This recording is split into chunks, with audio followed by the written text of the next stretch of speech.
Is it going live?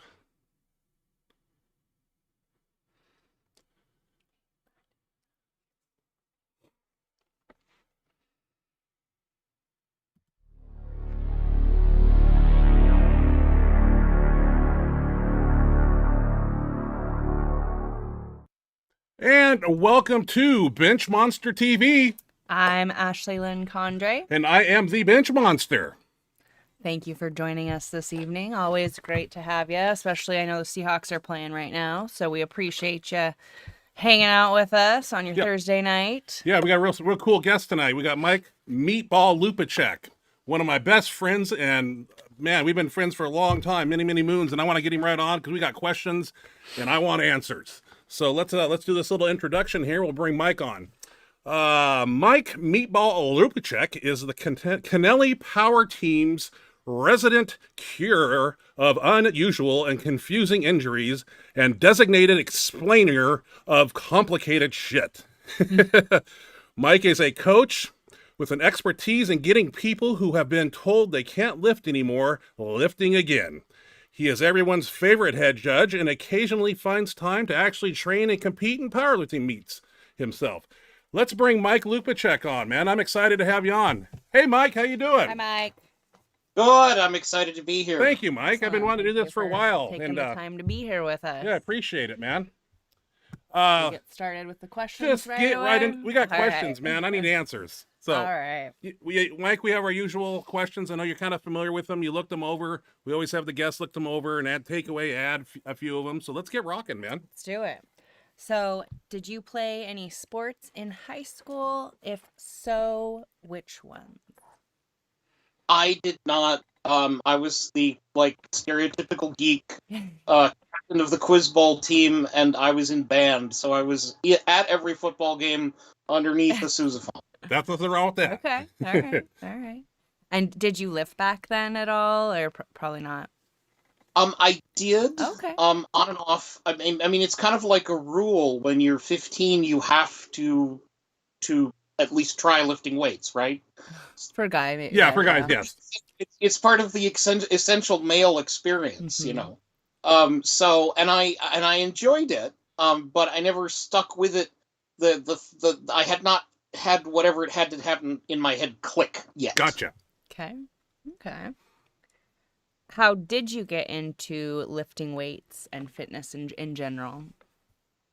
Okay, so I have, and I only found this out when I started to work. I work at nuclear facilities, so I get a very thorough physical every time I get a job, and they come back with this x-ray that says you have scoliosis. So this mysterious back pain that doctors all of my life told me was nothing, and that they couldn't do anything about it.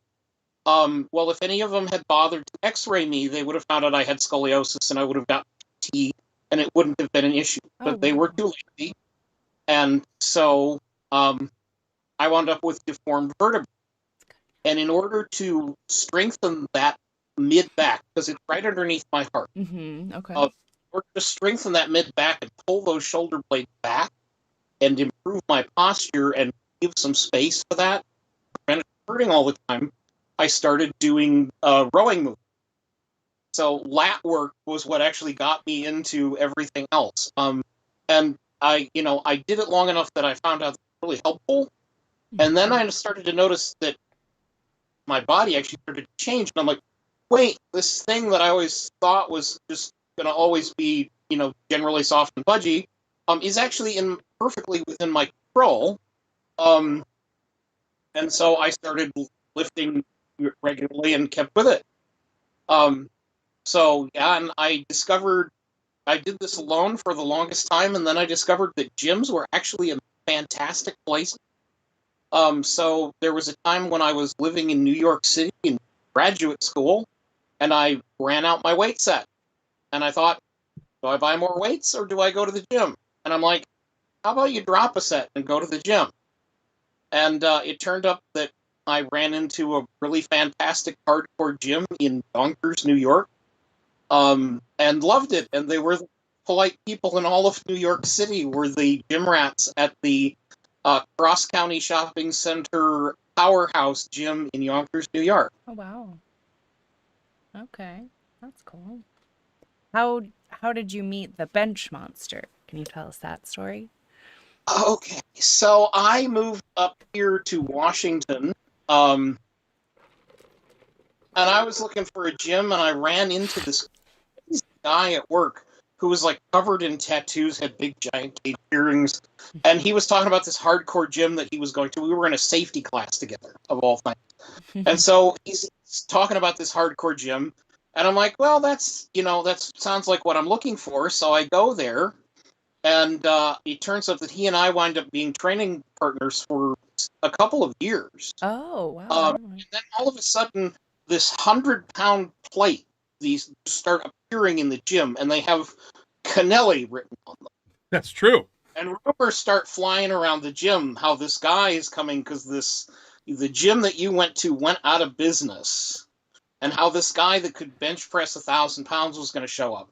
And one day I'm getting ready to train with my training partner, and I shit you not, the man's name is actually James Bond. Yep. On his birth certificate, that's really his name. That's hilarious. Anyways, and I have glasses, so I have no peripheral vision whatsoever. So I'm getting warmed up on the bench, and I'm like, where the fuck is James?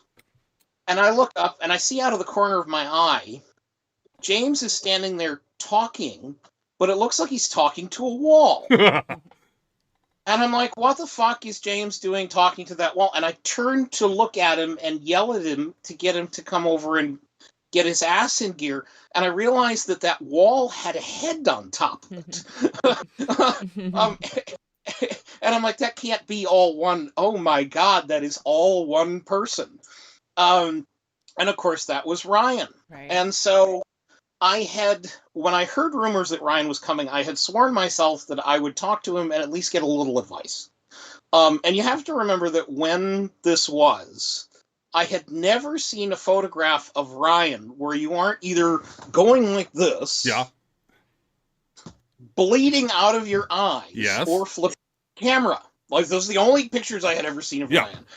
I assumed you were going to be a total dick. I'm sorry. That's all right. Yeah. And I'm like, I don't care if this guy is a dick to me. I have things I need to learn. That's right. Anyways, so my lifting partner, who would talk to a wooden Indian, starts talking to you, and you come over and invite us to bench. And the cool part about this story, I've got to tell this one too. So I show up 15 minutes early because I'm a band geek and a type A personality, and I'm in control. So I show up 15 minutes early. I'm warmed up. I'm ready to go. By the time my training partner shows up, he's half an hour late. There are 14 guys standing around and screaming at the top of their lungs. It was like that thing from Fight Club where he says it was like a Pentecostal church. Yeah. So many people talking at once, it sounds like they're speaking in tongues. And it was a fucking religious experience. You benched like 13 some ridiculous fucking number off of like a 2 or 3 board. Yep. Like banding plates to the end of the bar to hold them on. We did. And there were 14 guys, and there were never 14 guys at that time, but for some reason a lot, like everybody who possibly could show up showed up at once. So they're standing around screaming, you're doing insane fucking shit. And James walks in and looks and goes, and then backs out, like literally backed out of the gym and left. Oh, wow.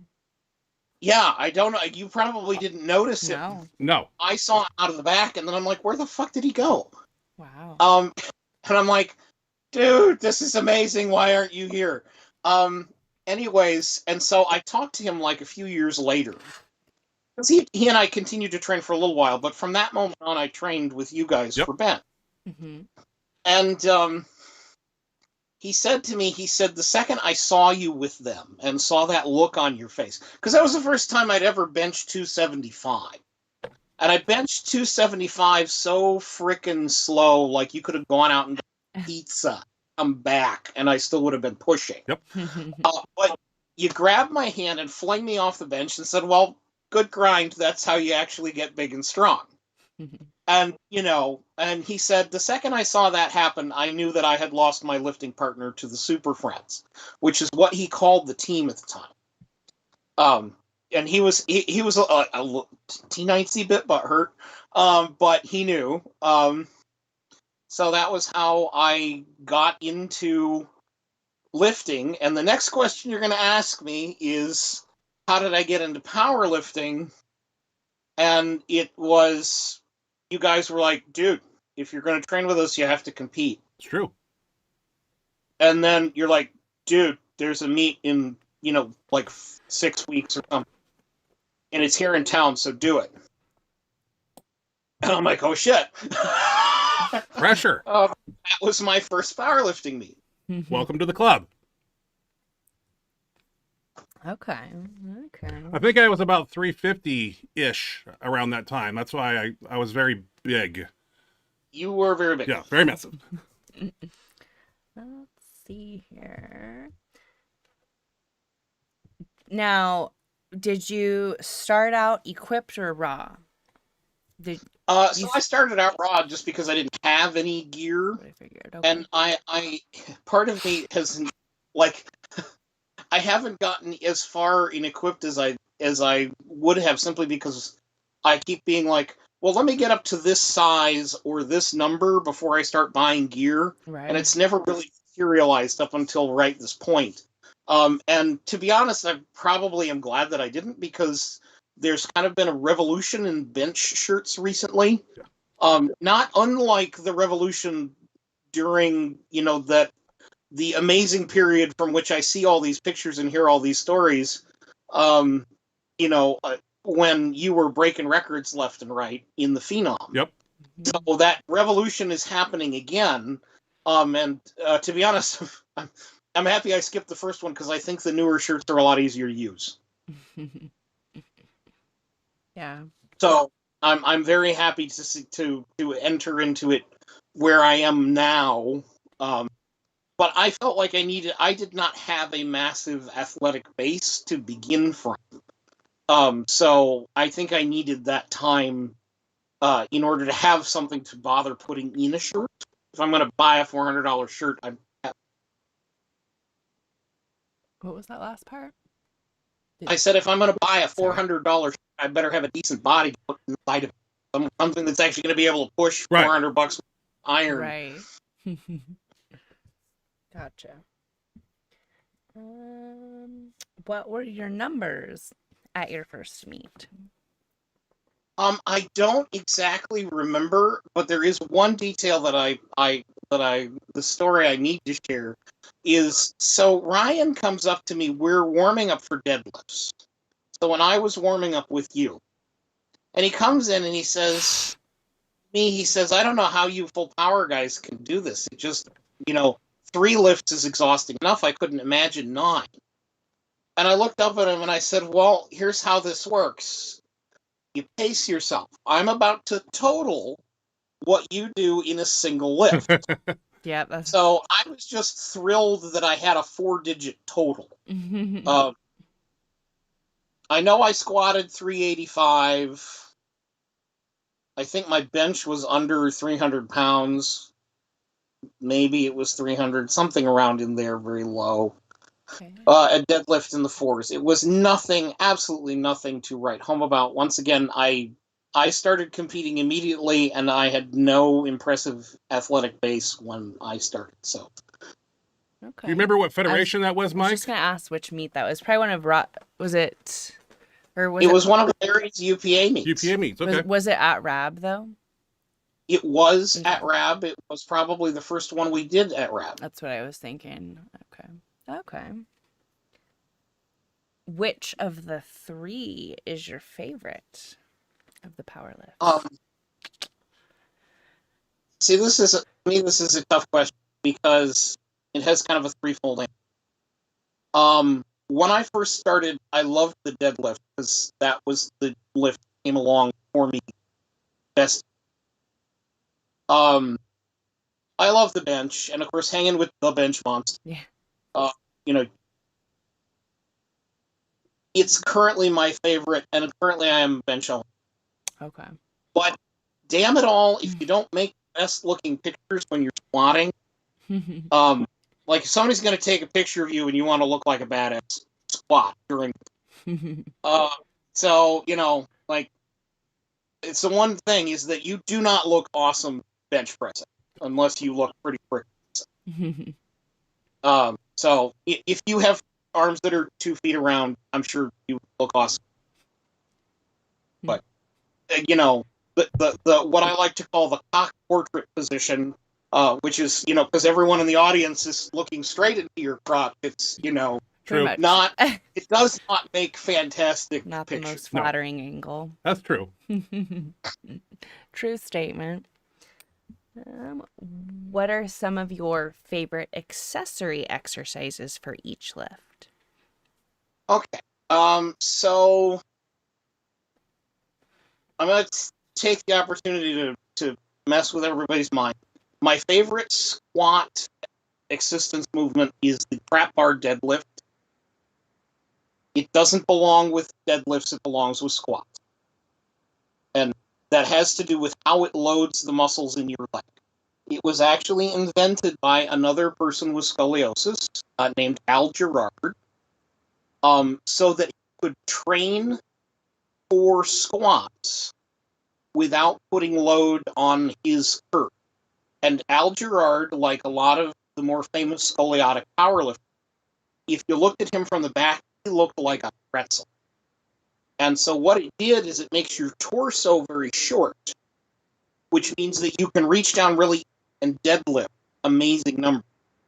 So there have been several guys like this in his powerlifting. But putting a loaded bar on top of that is really hard on your. So what he would do is he would train trap bar deadlifts up until right getting ready for the meet. And that way he could spare that unnecessary loading on those curved verticals. Okay. For normal people, it's just a great move. So love trap bar deadlifts, but it's for the squats, not for the deadlift. I agree. So likewise, RDLs are fantastic for your deadlift, but nobody does them anymore. I love ideas. So I think that was one of the reasons why my deadlift came along so easily, because RDLs just came really naturally to me, and we were doing them. Everybody showed me this very simple setup with safety squat bar and the chains mono. I had never seen anything like that before, and it's a fantastic way to start an RDL without putting your back in a lot of risk. So you put the safety squat bar in the chain, put that in the lower position, you get underneath it, and raise it up. So you're starting dead from the bottom. That was the way everybody on the team did them at the time, and I think they're fantastic. So people don't like the RDL because it poses a lot of risk, but perfect form mitigates well. Classically, like gym teachers tell people never do good. Sorry, and I might have drifted and said RDL. I wondered if you meant good morning. Okay, I almost stopped when you're talking about the chain suspended. I was trying to picture. Okay, good morning. Good morning. Okay. Sorry, I'm my brain just lapsed into la la la. I almost corrected, but I wasn't sure. So okay, that makes sense. I gotcha. We're with you. Okay, and my favorite. I'm not going to call this my favorite, but it's the one I want to talk about. I had an opportunity to talk to a guy named Stuart Mcgill, who is an expert on the spine from Canada, and I got to hear one of his presentations. And he showed me a movement. He demonstrated a movement with me. And he also took the opportunity to demonstrate more aggressive types of coaching, which the audience really needed because he had a room full of like chiropractors and stuff. And so he was showing them how you escalate a little bit with clients that need more aggression. Everybody was like appalled, and we both had to be like, no, seriously, that was okay. That works in this context of so he could get in my face and tell me I was being a bitch. But what you do is you put yourself half on a bench and half off. The arm that is half off the bench, floating in the air, you take a kettlebell inverted. So the bell is up here and the handle is here. So if you let go of your grip, it slips down and hits you in the forearm. So I've done these with Ryan. That's why he's nodding. Yep. Okay. You got that kettlebell inverted above your hand, and you literally got the bench splitting you in half. So say I have the kettlebell in my left hand, like I do now. Then my left leg is on the floor. My left butt cheek is hanging off the bench. My right butt cheek is on the floor. My right foot is at the foot of the bench. My right shoulder is on the bench, but my left shoulder is not. So now what I have to do to get power enough to press that kettlebell up is I've got to push through the floor, through that leg. It's got to come all the way across my torso and then cross back into this arm. So all of that musculature that holds you square inside of your pelvis and shoulder is working to keep that kettlebell moving up and not hitting you in the head. So it's a stability fix for some people, and it is a good training in how to be tight in the legs, which is something that is really hard to explain. It is much easier to demonstrate. So when we're doing the fix for noobs, a lot of times they'll be great in the shoulders, but they will have no stability in their lower body. And they don't know how to set up down there and what it means to stay tight in the legs. True. Okay. Yeah, makes sense. Okay. What was one of your favorite, most memorable powerlifting meets that you've done? We've got a meet, and it's happened a couple of times. I wish that it happened regularly like it used to. There was they had a meet on the Oregon coast West in Coast the Open. East Coast or the West Coast Open. Yeah. And they are fantastic because they have this fantastic hotel, and we get a winter rate. And it's right on the beach, and it's stormy. So we go to warm up, and the warm-up room has this giant bay window. You're watching the ocean. Storms on the ocean while you are warming up. And then when you're done with the meet, you go back to your room, and anybody who knows what they're doing gets a room with a jacuzzi in it. And so you have a jacuzzi tub to go back to. The best restaurant in the whole town is the one in the hotel, except for that place with the giant burgers. Yeah, we had an eating competition there. We'll talk about that later. Yes. So anyways, those were my favorite meets. And unfortunately, I did one of them while you were in the slam. The Who's Cow. Yes. And so I remember very vividly Ben Seath writhing in pain on one part of the platform and Chris Duffin writhing in pain on another part of the platform. And I have to go up and do my second attempt. And it's my third powerlifting meet ever. And I'm, you know, that little meme where the little from The Simpsons where the kid is on the bus and says, "I'm in danger." That was like Ralphie, you know. I'm like, wow, okay, I'm going to ignore these very experienced athletes who have just injured themselves and no one is taking them away. I guess those are my learning experience that powerlifting is nothing like football. There's no little crew to whisk you away so that people don't see you. You just lay there. So I remember that one quite vividly. But the other one, of course, the second time I went was when you were inducted into the Northwest Powerlifting Hall of Fame. Mm-hmm. Yes. So that was a really great thing to get to see, and to have you guys there was really amazing. So I'm very thankful, by the way, to Mary for tweaking us to go down to Van Nuys. For that same reason, we need to be traveling more as a team. We need to be eating together more as a team. That team social dynamic super duper important. It is. Oh, sorry, I'm sleeping over. Come on, Ashley. Miss Ashley. Let's see. What was one of your least favorite powerlifting meets?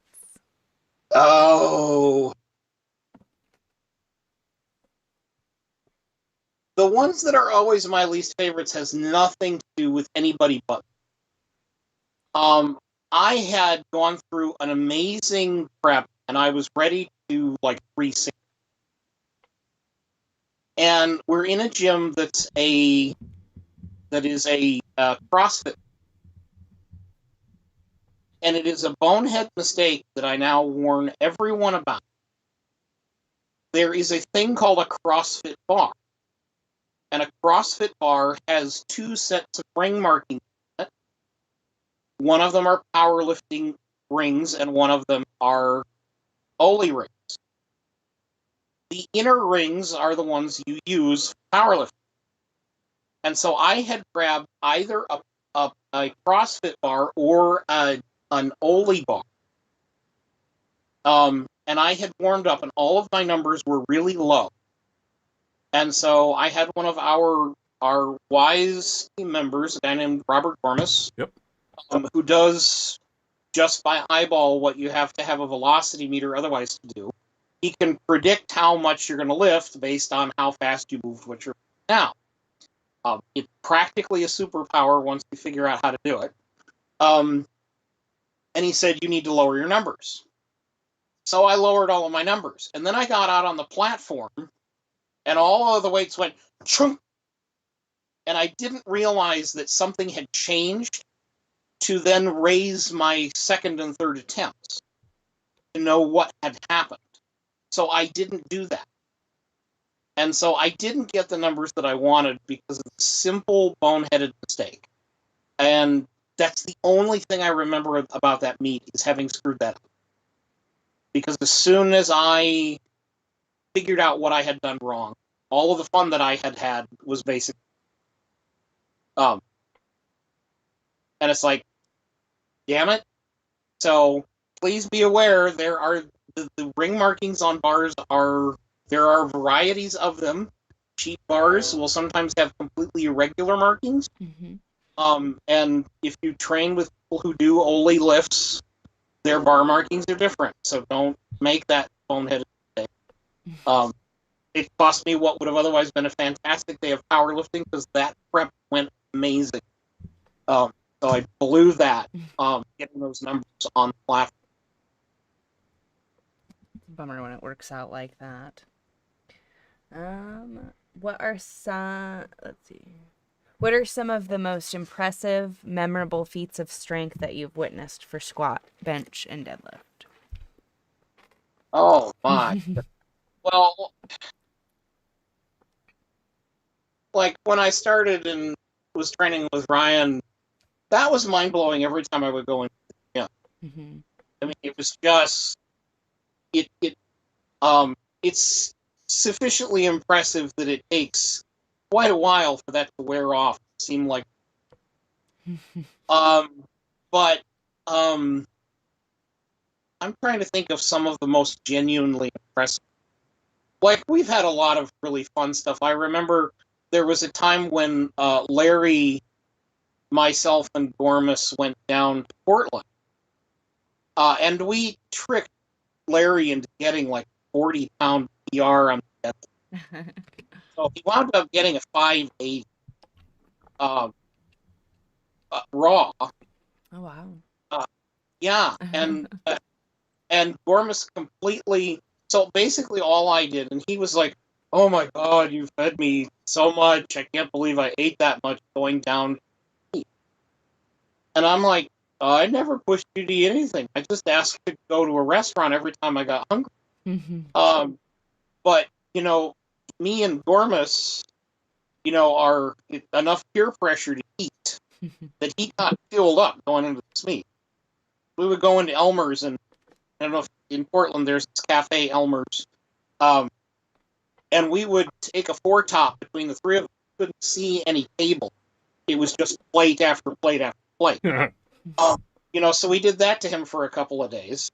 And then on the day of the meet, there was a misload. And Gormis grabs my arm and says, "Don't say anything." Because he knew that if Larry didn't make it, Robert would go up at just the right moment and say, "Wait, you misloaded." There you go. And they would have to give him the lift. But because we had all told Larry that we thought he could do this, he thought he could do this, he was having a gangbusters day, and he goes up and he's, geyser of blood out of his nose, and, pulling, and I'm like, dude's going to have a brain aneurysm. And, he got it.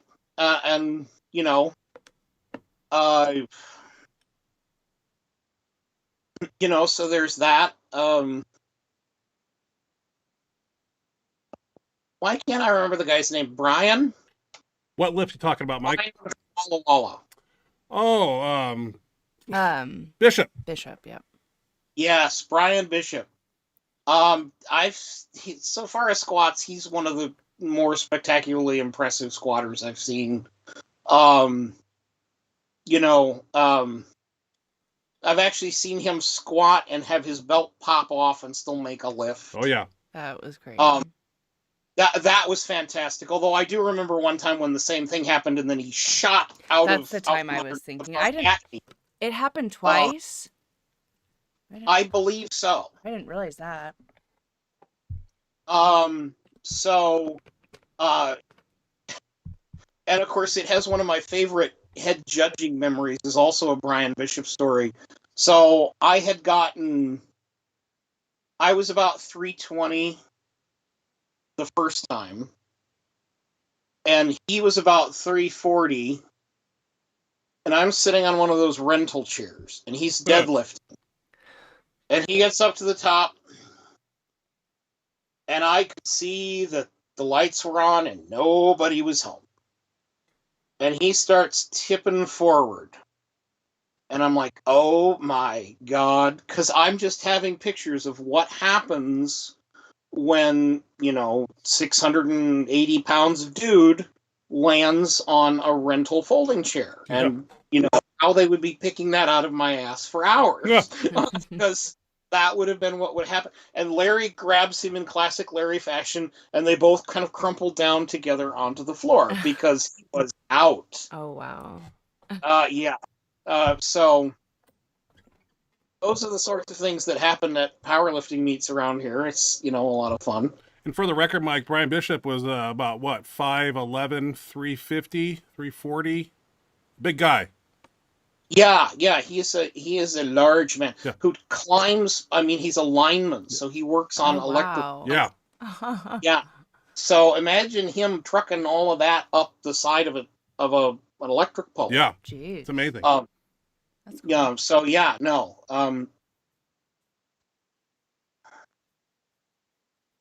So I've seen a lot of amazing stuff, but those are the ones that stick in my memory. I'm sure I've seen bigger numbers Yeah. or numbers out of smaller people, but those are the ones that stick in my head. Watching Amit Sapir absolutely sink this squat, like he had a belt on. In the bottom, it looks like he doesn't have a belt on. Oh. And there are still people on the internet. He had just broken I think it was the 220 squat record.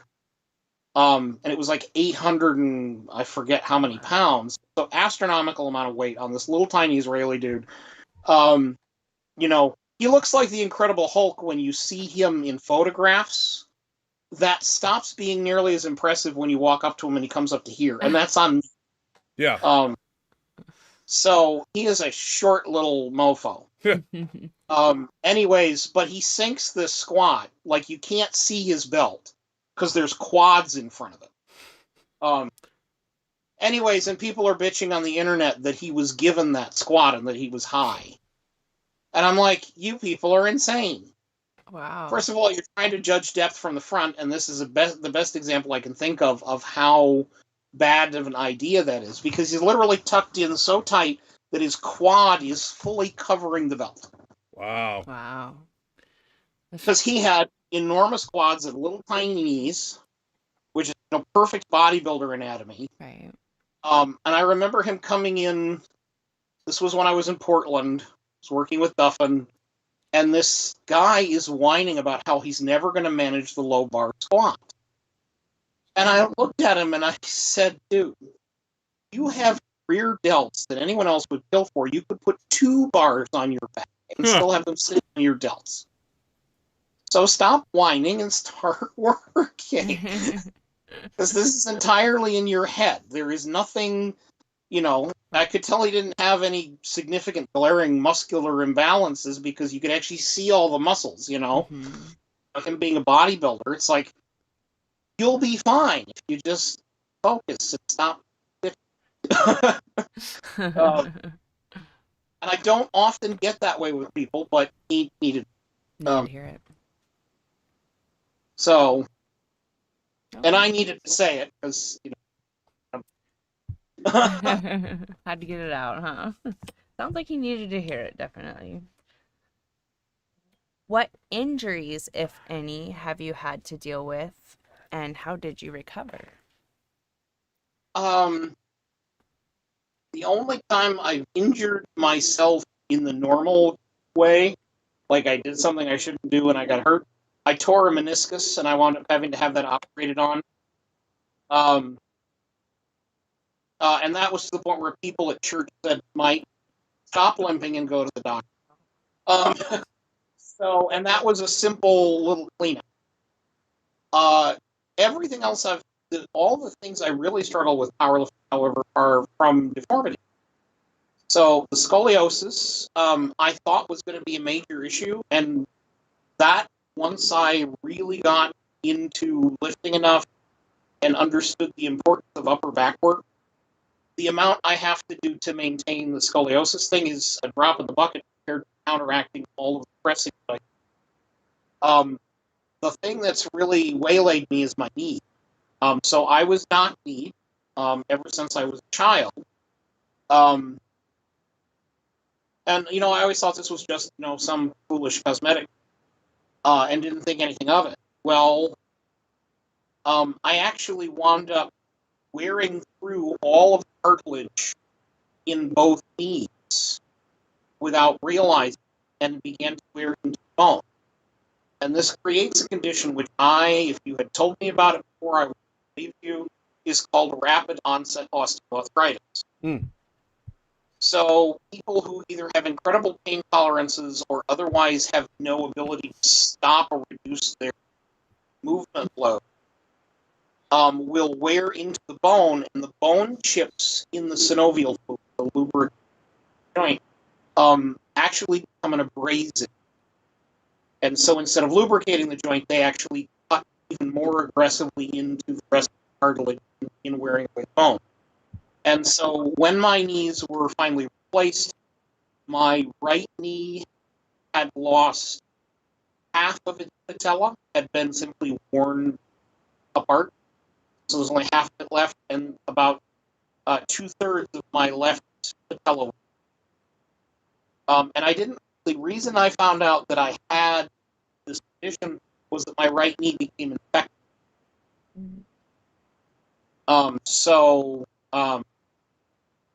I was headed to the gym at the rec center because I was in Pullman at the time, and I hadn't yet started building the gym I tried to build in Pullman.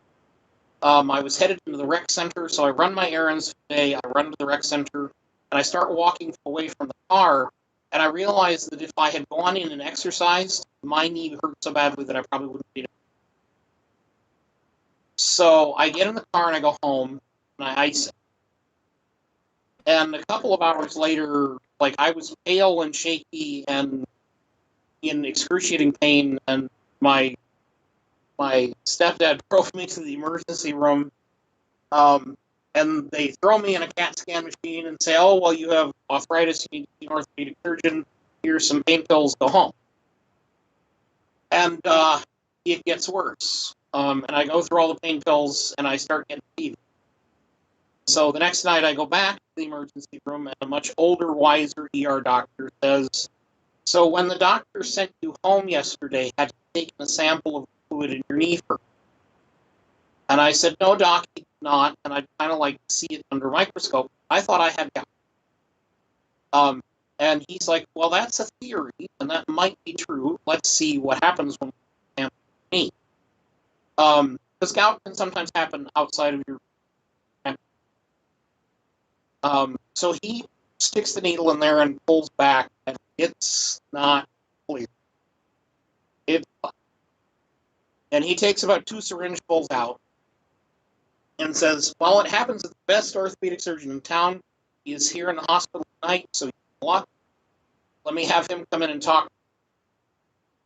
And he says, "But first, we're going to give you some really good drugs, okay?" And I'm like, and here I am. I'm sitting there thinking I'm going to lose my leg or possibly because of the appearance of what came out of it. And so doctor comes in and he looks at the syringe, looks at me and says, okay, so we're going to put you on some really cool drugs right now. And I have to go sew someone's toes off enough to cut off. And then we'll start cleaning up the operating room, and then we'll bring you in. So that'll be about 2 hours total, but don't worry, we're going to give you painkillers, and we're going to start you on antibiotics now. And he said, what I'm going to do is I'm going to do an arthroscopic surgery on your knee. I'm going to blow it up with fluid and look into it with a camera. And I'm going to go through and wash out all of the pus. And the fluid that we're going to inflate your knee with is going to have antibiotics in it. Then we're going to put a PICC line in your arm, so it's easier for us to do an IV. And you're going to be taking IV antibiotics for it. He says, but we will get taken care of. Of course, that went in ear and out the other, and I'm sitting there going, oh my God, I'm going to lose my leg. I'm going to wake up and there's not going to be a leg. But they did. It got cleaned out, and I did my 8 weeks of antibiotics. And then I went into physical therapy, and the physical therapist looks at me and looks at the x-ray and looks at me and says, how did you walk to get in here? Oh, wow. And I said, I walked just fine. What's the problem? And he shows me this x-ray of what's left. And so that was the beginning of the process of having knee replacements at 37. Unfortunately, the left one came out perfectly and the right one did not. So I'm still actually in the recovery process from that. Now, the right one's redone again. Mm-hmm. And part of that is because when you're knock-kneed, they don't just throw the knees in the way they were before. They have to kind of artistically jigger it so that it puts the knee in the correct position it should have been in. Because if they just replace the knee as it was, artificial knee would also wear out prematurely. Okay. Because the whole problem is that instead of having even bearing all the way across the joint, it was all on one. And so all that force went on that one side, and that cartilage tore through, and then we started to move into bone. So yeah. So that was a big thing. But the interesting thing about that was I found out I would need knee replacement 2 weeks after Vlad Alhazov broke the raw super heavyweight squat record on artificial. Oh, wow. He had had a horrible accident lifting equipment some years before, and in order to rebuild his knees, they used artificial knees. Because of how extensive the damage was, and then he came back to actually break the raw. Wow, that's impressive. Gosh. Yeah. It's so inspiring. Everyone says that you cannot lift on artificial knees. The opposite is actually true.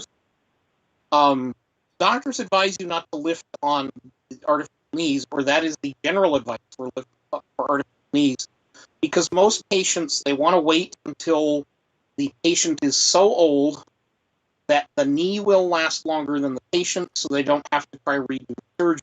Right. So they try to get people until they're at least 80. Okay. That's their goal. Because the knee will last about 20 years. And at that point, someone who's 100 years old, you don't need to have really great work knees. So I am an unusual, they call us young, active, heavy patients. Okay. So people who have had to have knee replacement earlier, some very dramatic. So if a normal person had asked for knee replacement at 37, they would have, the doctor laugh at you. I know people in their 60s that the doctor is pushing them to hold off. But the condition that my knees were in, no one charged. The insurance did charge. Is there something we can do about the skipping? Yeah, Mike, you're cutting out. Sorry, we're cutting out. It's cutting out a little bit. Yeah, your audio's cutting out. I don't know if there's something he can do on my end. On his. Well, end. I'll tell you what. Let me try to bring the mic closer to me, okay. So you're gonna have just how I'm zoomed in. Okay, that's fine, Mike. That's why we're trying to. Yeah, we're getting some choppy audio. A little choppy. We'll try. Okay. That. Okay.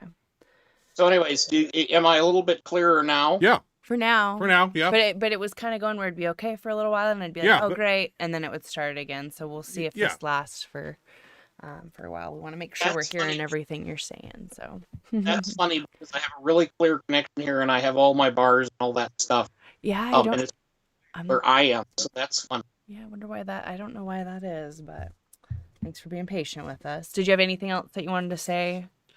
No. Okay, perfect. Okay. What are some of your best training lifts? In the gym. I am. It can be I max managed singles or 395 on the bench raw, so anxious to break that again soon. yeah. My best squat has always been 385. One glorious day, I'm hoping to find out what it's like to squat on repaired, correctly aligned knees Right. and see what happens. Mm-hmm. So I'm hopeful that will happen one day. My best deadlift is 529, but as a matter of fact, all of my best deadlifts happened on the platform. Oh, really? Oh, wow. That's how you want it. So I got 529 on the platform. Then I had that first knee injury with torn meniscus. And once I had recovered from that, I got to do that once in front of Ed Cohn. Nice. Oh, wow. Yeah. And then that was when everything then went to hell. Right. So one of these days, once my knees are repaired, it will be interesting to see what the additional, 7 years worth of powerlifting has done to the deadlifts, because I've continued to work every time I have to take stuff away from squats and deadlifts. I always invest that into more lat work. Mm-hmm. That's a good idea. Because I have never seen anybody with too big of a back Right. Yeah. or too strong. No such thing, right? Everybody else just magically catches up when the lats get strong. But I've seen lots of people held back by not having strong enough lats, rhomboids, and directors. Mm-hmm. What does a week of training look like for you? Like how do you have things laid out? So Tuesday is our heavy bench day. Yep. So Tuesday after work, and then Thursday is my very, very lame attempt at leg work with the busted knee. So we're beginning to make the first starts at getting that going. And I do bicep work then too. So Okay. I need. And then Friday, of course, is our speed bench day. Saturday is lat day. Yep.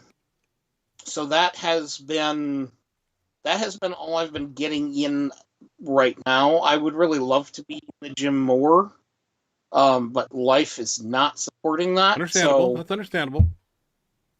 I have a killer long commute, and You do. oh yeah. Well, I'll take over questions since Ashley is gone. Okay. What type, and this is always a concern because when we're in the gym, I always ask Mike to change the radio station. What type of music do you listen to during training? Oh, metal. Yeah. Metal. Hell yeah. Metal. Yeah, a lot of times we're in there and we have the hip hop thing going on, and that doesn't work on bench day. So No, and I can't stand it. I'll be blunt. There are a couple of pieces of Eminem and a couple of pieces of Tech Nine I like, and other than that, yeah. rap can go. I don't mind a little hip hop on my bicep day, but bench day, man, I need a running chainsaw. I need heavy metal music, man. Or whatever radio station that you get on the Spotify works really good. So that's why I always send you over to switch it up. That's actually a playlist from bodybuilding.com on Spotify called most of the time I do the heavy metal workout one, but the one thing I will say is that if you look at the streaming services, if you have the choice between a playlist that was built by a person and the radio, which is where the AI is picking the music, Yep. always go with the playlist written by a person, because the AI will always push the music toward popular, and the music just gets softer and softer and Yeah. softer and softer as it goes. So Always pick them playlists, written by a person. Hardcore death metal workout is gonna be your friend. Yes, sir. Gotcha.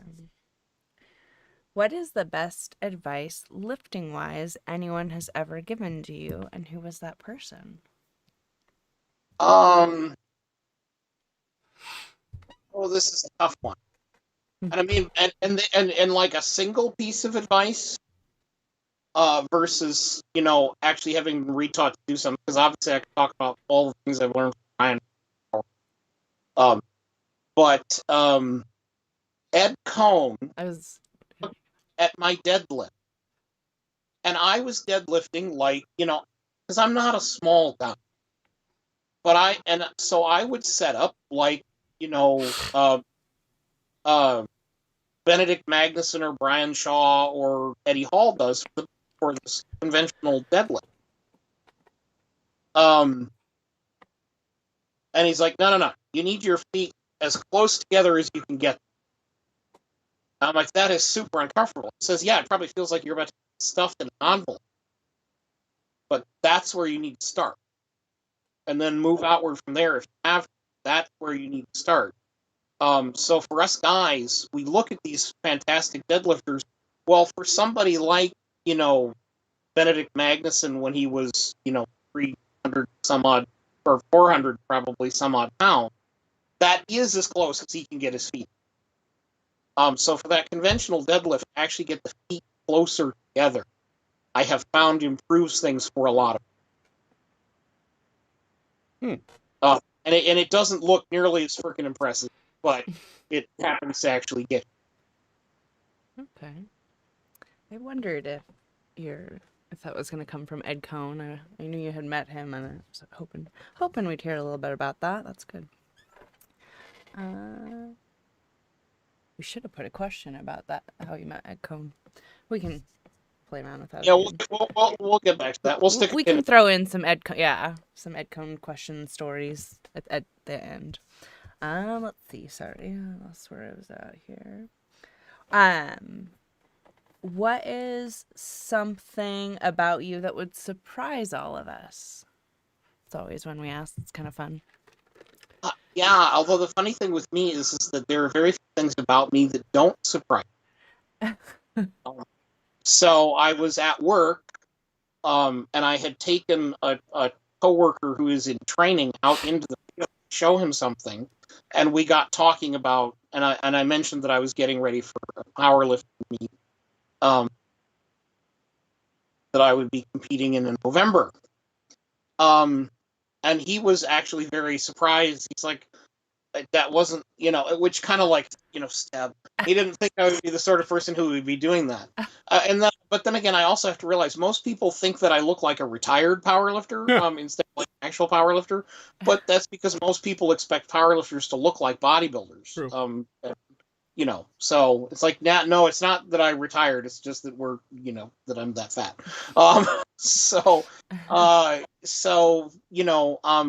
My actual education, which always screws with people both in the gym and at work, is in divinity. So I actually have studied up to be ordained clergy. Yep.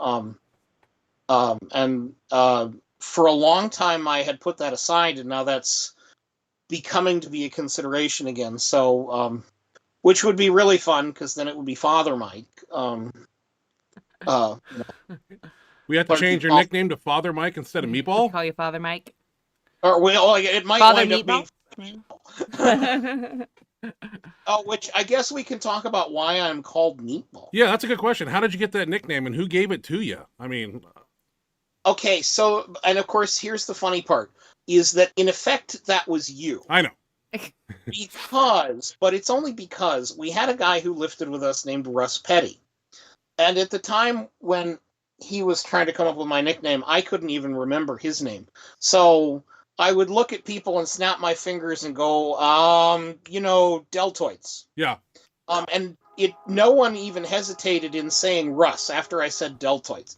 Because Russ, he had these little skinny legs and he could deadlift like 800 pounds. Mm-hmm.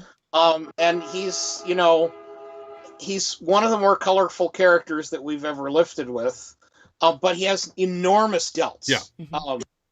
and they just like stick out of him like a T, like they don't belong with the rest of them. No.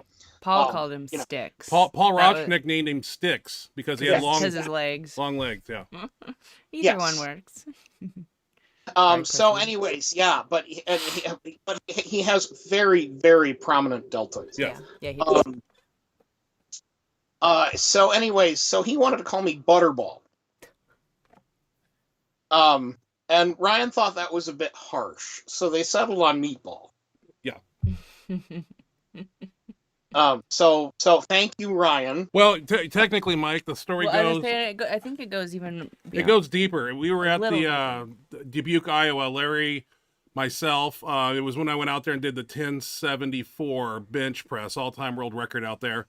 And I believe Scott Nutter, that name rings a bell with anybody. He had a friend or a brother that was there, and he kind of clung on to us at the hotel, and lifting people you meet along the way.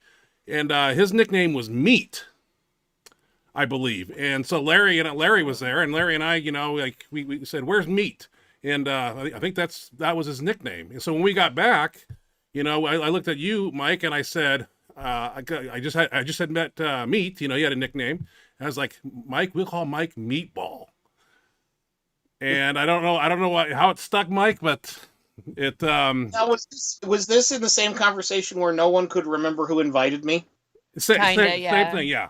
I Because I walked up to Larry Bush and I asked Larry, Larry, who's the new guy? Because I thought Larry brought you in. I totally spaced that I invited your partner, and yeah, we see Mike. We see so many people that come in to train with us for 1 week, no, I know. 2 weeks, 3 weeks, and we never see him again. So I don't really want to know. I don't really want to know anybody's name. That's why everybody gets a nickname: Benchmonster, Rottweiler, Meatball, Sticks, and on and on. So, but nicknames are just something that people accrue, and it's just how it works. Yeah, it's stuck. Well, it's the hardest thing about powerlifting coaching is that you have to learn not to get too attached to people because they show up 3 times and they disappear. That's true. Yeah. And sometimes they come back, and yeah, it's just the way it is.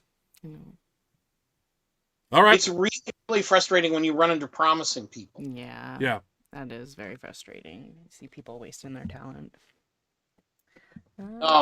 Also, people with really large skeletons that I like, I'll see like big dudes, like guys with huge frames walking around that obviously have never been in a gym in like decades.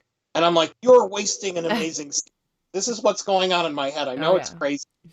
It's like you could do strongman, you could do powerlifting, guys that have, fingers that are this freaking long. It's like, I'm short. And I can't, that's the one thing I can't do squat about is, be not short. Although there are certain advantages in some of the other lifts to being short. Right. So yeah, I have the same wingspan as Ryan, and I'm 5'7". Yeah. Oh, really? I have serious gorilla arms. It's a family trait. Yeah. I didn't realize you guys had the same reach. That's great. Yeah, and which is really funny. It screws with people's heads because we have our bench set up the same way. And so I hand off to people, and they're like, "Why are you taking close grip?" I'm like, "I'm not. See, I'm out here." And I'm like, "But when you hand off, the bar is all the way up to here." And I'm like, "Well, that's because I have long arms."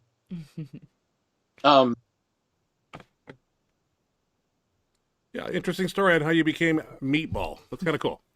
If it changes to Father Mike anytime soon, we can do that too. I mean, I like that. Oh, I kind of like Father. I mean, you guys don't have that's not you guys stuff. I know. Especially the honorific titles it's something about the relationship with you and the people. That's true. And we're the sort of community that lives on nicknames. It is. So that's how acceptance works. Powerlifting teams and is a tremendous study in male friendship. It's a whole different athletic endeavor generally is a whole different level of friendship. I mean, I've heard, the first time I ever heard it was Michelle Ferrendorf used to talk about the Jim family. Yeah. She would introduce you and she'd say, "Well, he's Jim family." Right. And it's very true. In any really serious, it's funny because this only happens in really seriously hardcore gyms. Right. Like you don't get Jim family at Golds. fucking Planet Fitness. Right. You get gym family at the sort of places where we make shit tons of noise, and you know, Right. it's a way more positive experience than the outside world could possibly imagine that it is. Yeah. Um, Definitely. so I know, total sidebar and not on any of our questions, Oh, no, but Yeah. that's all right. We got all. That's all right. You can talk about it's your episode. You can talk about whatever you want. The questions are oh just my god, it's like- I'm getting a whole episode unto myself. Yes, on you the- are. you are. This is Benchmonster TV. you are. So you can talk about whatever you want. The Do we have question. more- do we have more questions? And is anybody chimed in the chat box? I can't see the chat box. Yeah, we got some chat box questions. There's a few Few. comments and questions. But we're doing fine on time. We have I'll count. Let's see, 1, 2, 3, 4, 5, 6. Well, get reading. Well, are those questions? Yeah, those are topics of discussion that we were going to talk about briefly. Okay, at so the we've end. got Yeah. close to Yeah. like Chat 10. box guys, I brought a couple of my own. Okay, Okay. Yeah, we're doing fine. we're rolling along fine, Mike. We're at the 8 o'clock mark, so Yeah, we're all right. we'll try to get to the chat box And in the it- next 20. And if people need to get going, that's fine. But we'll have some people that hang out the whole time. If you had an opportunity to go back and do it all over again, would you change anything? If so, what would it be? Oh, this is always that great question about regret. I wish I had started sooner, but if I'd started sooner, I probably would have been taught by an idiot, and I would have gotten hurt, and so it wouldn't have been as good. Right. I mean, but biologically, I really encourage, when I talk to teenagers, especially teenage guys, because Right. they're, Oh yeah. I said it's a basic law of nature. You at 15 you try developing your muscles. That's actually a line from a movie. Oh really? Yes, there's an old movie where a woman has marital trouble, and her mother gives her the book that saved her marriage, which is a book on training dogs. No shit. That's awesome. And of course the thing is, it's this whole gag about how to train your husband is the name of the film. And of course the upshot of it is that you don't train the dog, you train the person to communicate clearly to the dog. Well, you have a good marriage by communicating with each other. Right. But of course it's hysterical when he finds out, because that, it hits the fan. Right. But anyways, so encouraging teenagers to lift, especially in the environment where we are now, because it's the only thing I know of that counteracts the screen. Because we drive, that makes us arch forward. We sit at computers, that makes us arch forward. We look at our phones, that makes us arch forward. Everything is internally rotated head forward posture. There's only one thing I know that counteracts that people do, which is strenuous exercise, and lifting is fantastic for opening back up that structure, getting that head back up where it belongs. Mm-hmm. And the thing is that I was always ashamed of my head forward posture as a kid. And then my mother would pick at me for my posture, and guess what that does? You get even that much more defensive, and everything just cranks down that much harder. True. It does not fix it. Right. It makes it worse. So the positive nature of it, and then the actual physical training of the lats and rhomboids. So I wish I could have started earlier, but I'm glad I started when I did, because that had me starting with amazing people like Ryan. Thank you. My goodness. I obviously wish I'd married someone different, but that means I'm divorced. I'm sure every divorced person thinks that. I sincerely hope every divorced person thinks that. Either that, or some people who are circumspect enough to go, hey, maybe I shouldn't have been an asshole to my first spouse. So there's that.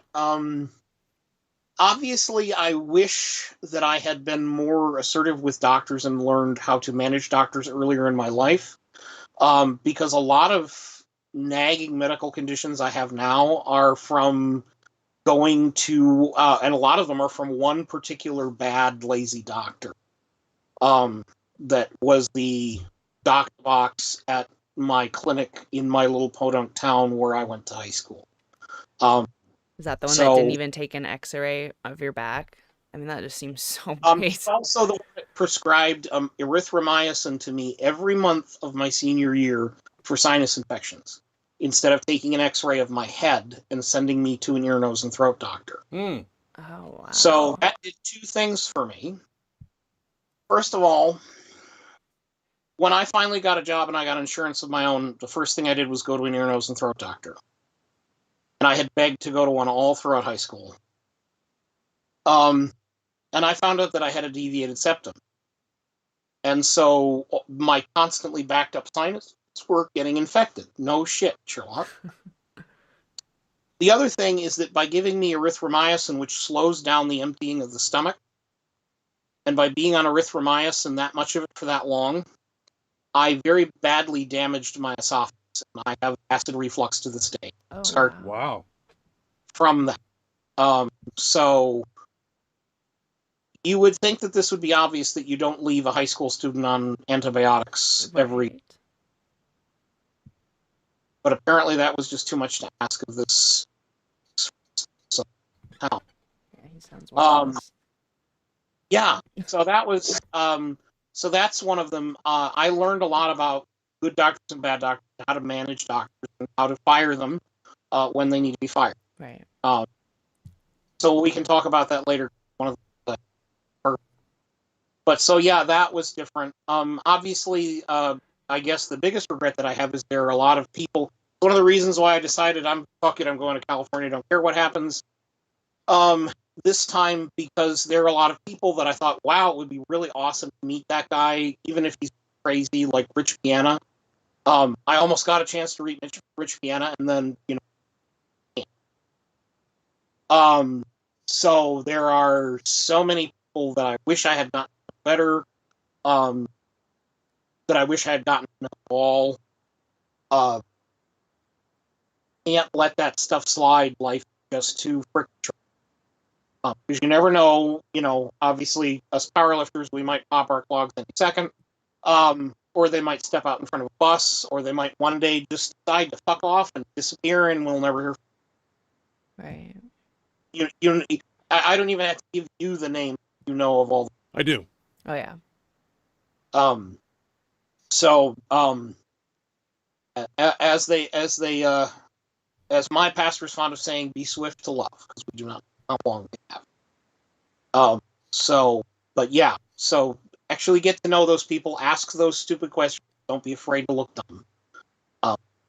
Because I could have been too afraid and decided to look dumb. That would, imagine not having had the friendship that we have had. Right. If you wouldn't have had the courage to talk to Ryan. Yeah, because I'm sorry, Ryan is a bit intimidating, even to me now. Back then, Yeah, unapproachable. Holy crap. Right.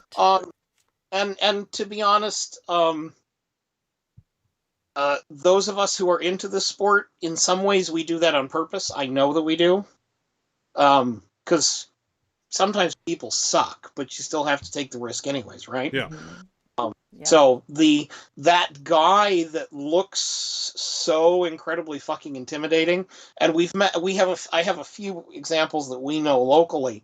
The shyest guy is the one that's gigantic and has all the tattoos and is scary as fuck to look at, because he's shy, and that's the easiest way to be shy, to deal with, right? Yeah. Is just become unapproachable. Yeah, that makes sense. And oftentimes they're really awesome people once you get to know them. Mm-hmm. But you have to be willing to deal with both the getting over yourself enough to approach, and then being open to the fact that they're not going to be outgoing.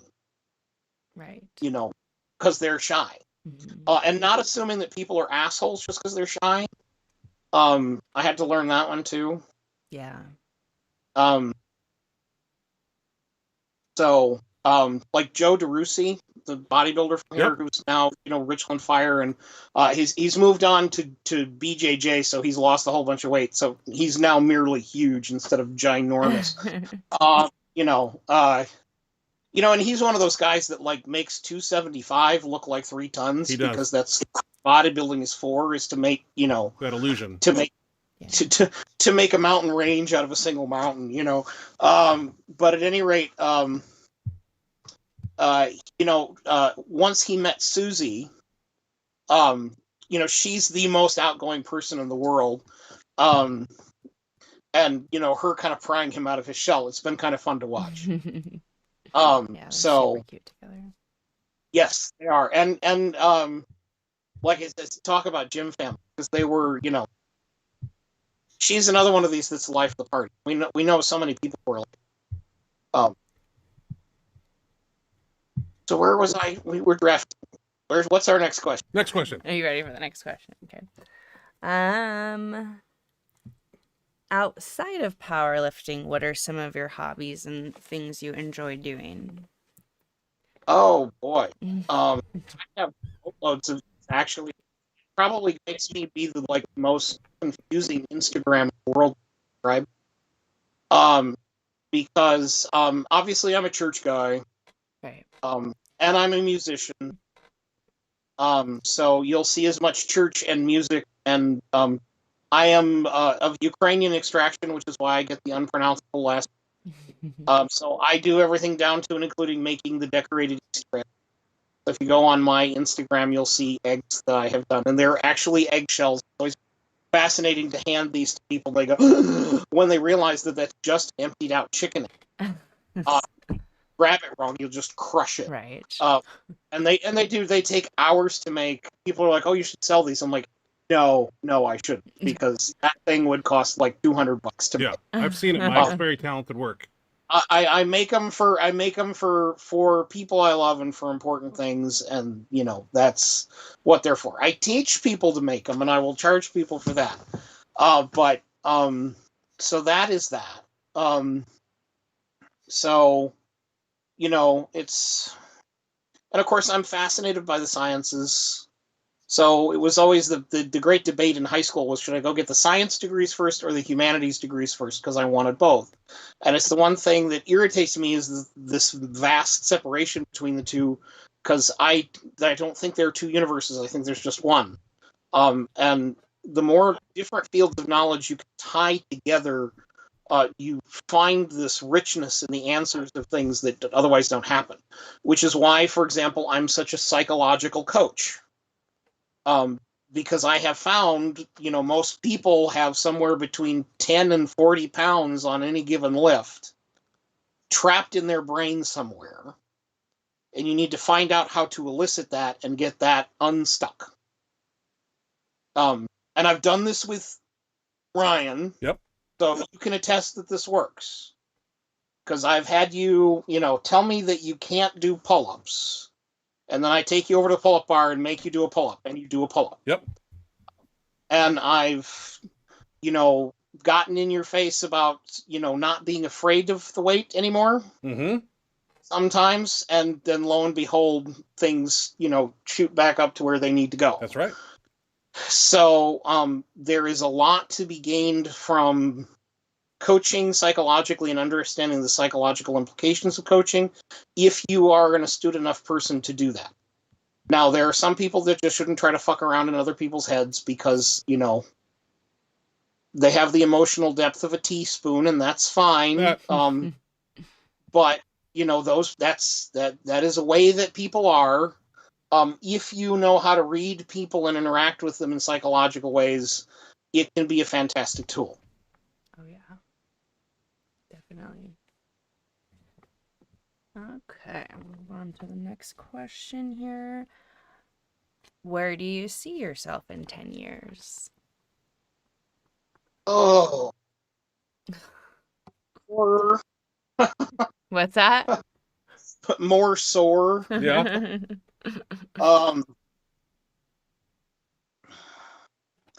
I don't really know, because everything is currently up in the. I'm in what we call a liminal space right now. I'm making a lot of big life decisions, which will very much change the picture of what 10 years from now looks like. Right. Wow. And so the only thing I will commit to is that there are certain things I never intend to let go of until they're wrested from my hands, and one of them is our friendship. So even if I have to move, there will still be that connection. And will need to find a way and invest because, like I say, life is too short. It is. It is. It's crazy. We're not guaranteed the next day, little, I mean, it's scary when you think about it. Are you telling us there's a chance you might be moving? Well, the thing is that I'm Episcopalian. There are two Episcopal churches here. Both of them have really good priests. So I'm not seeing them. So that could be one of the things that makes me move. Okay. Or we could decide that that's not what I need to be doing and not how I need to be ministering. And then I would invest more in my nuclear career, and I might wind up retiring. I don't know. Okay. But right now I'm at a place where I need to make something happen. And so we're seeing what that something is going to be by eliminating the possibility. But I suck. I am not clear. So I have no idea.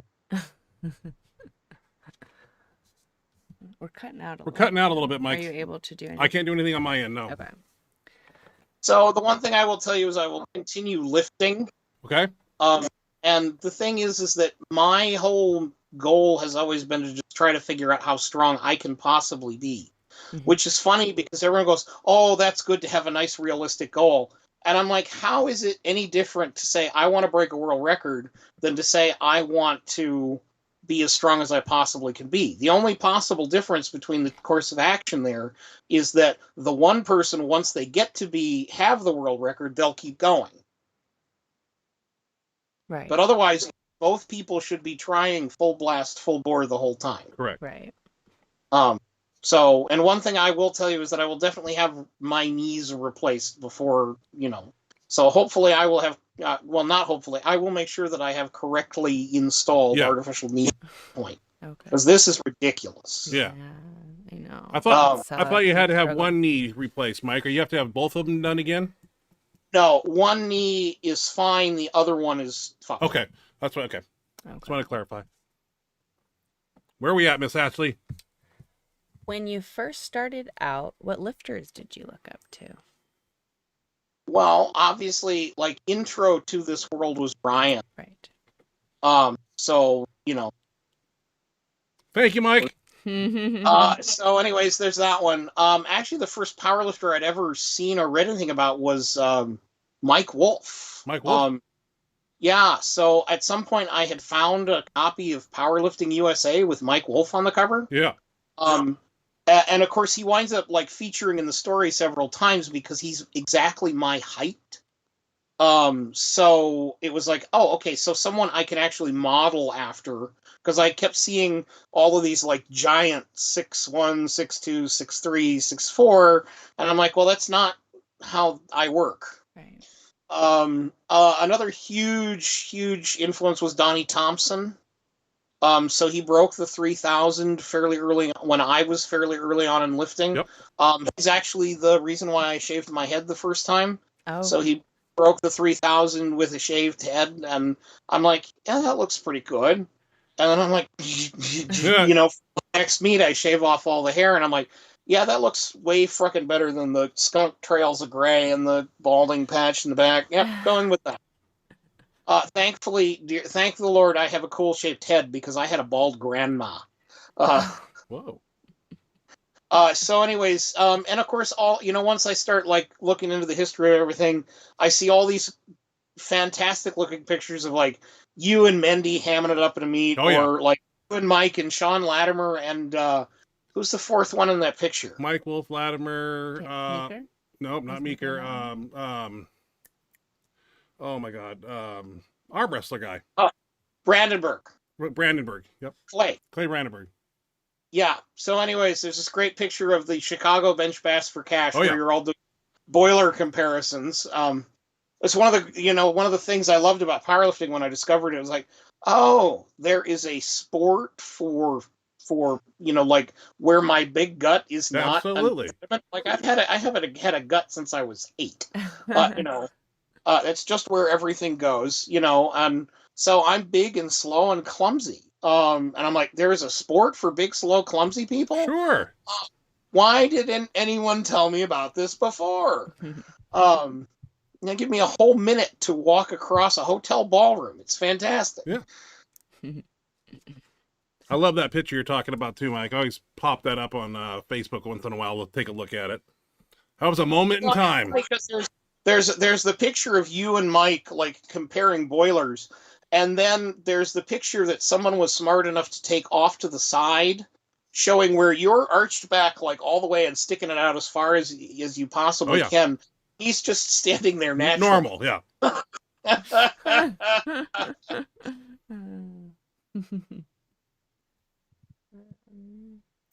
Can you? So, yeah, those were my big influences. Okay. Okay. Yeah. Next question. Can you talk about sleep apnea and how it affected you, and how the CPAP machine was a game changer? Oh, Lord. Okay, so on that same visit to the ear, nose, and throat doctor, the first time I actually get seen as a physician's assistant and ear, nose, and throat doctor, he says, so when did you break your nose? And I said, I've never broken my nose in my life. Pulls up an x-ray, points at it, and says, this is a broken nose. When did you break your nose?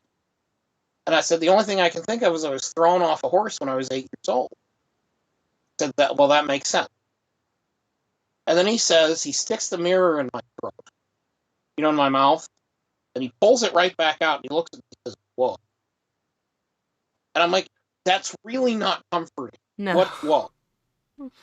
He looks at me and he says, how do you eat? And I said, fine, thank you, in case you hadn't noticed. Yeah. And he's like, your tonsils are so large, they practically touch each other. There's no space. And he said, so what we're going to have to do is we're going to take out both of your tonsils, because that should have been done when you were a kid. And they had this bright idea that if they didn't do that, it would heal faster if they just take out the adenoid. In your case, that's obviously not true. And sometimes they will drop off on their own, but yours did not. They're huge. And he said, your uvula flips down in front of this space and blocks off your airway. So we're going to cut about half of that off. Damn. Jeez. And then, of course, they were going to do all the work on the nose. And he says, if we open up, take out these tonsils, get this uvula out of the way, we can save you having a CPAP for about 2 years. And they were right basically to the day. Oh, wow. So my sleep improved tremendously after I had all that work done. It was a huge thing. And then all of a sudden, I started to have the symptoms. And I knew what the symptoms were because my stepdad had sleep apnea. And he told me about something, because we both work in the nuclear field. And he said, I noticed that my logbooks started to have these vertical lines in them that I couldn't explain. And he said, I realized I was falling asleep taking notes at my desk. And so he would come back in from the field and he would take notes in his logbook, and there would be these lines because he would nod off with the pen in his hand. And so I started seeing the lines in my writing, and I started seeing the random letters in my typing. And so I went in and had the sleep study done. And of course, the insurance company dragged their sweet tail getting me the machine. And so by the time I finally got issued the machine, I had started to actually have waking dreams.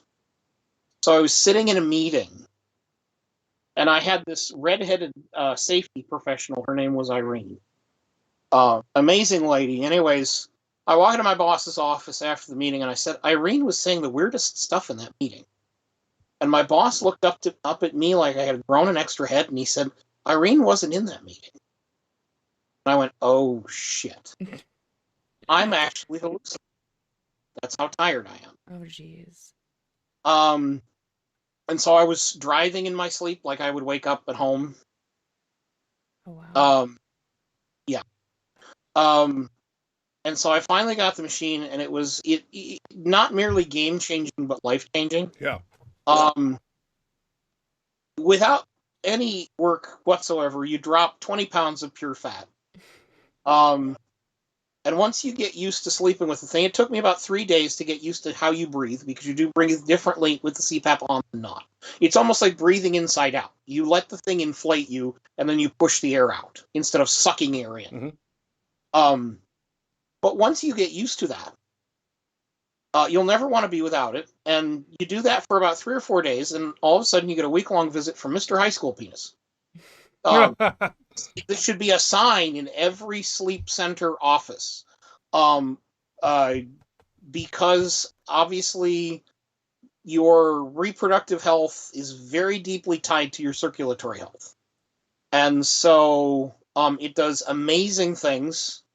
But you do. It's like, wow, I haven't had morning wood since high school. Yeah, you get a week of that just for free. It's better than any possible pill or injection they could ever come up with. Just getting your circulatory system working properly.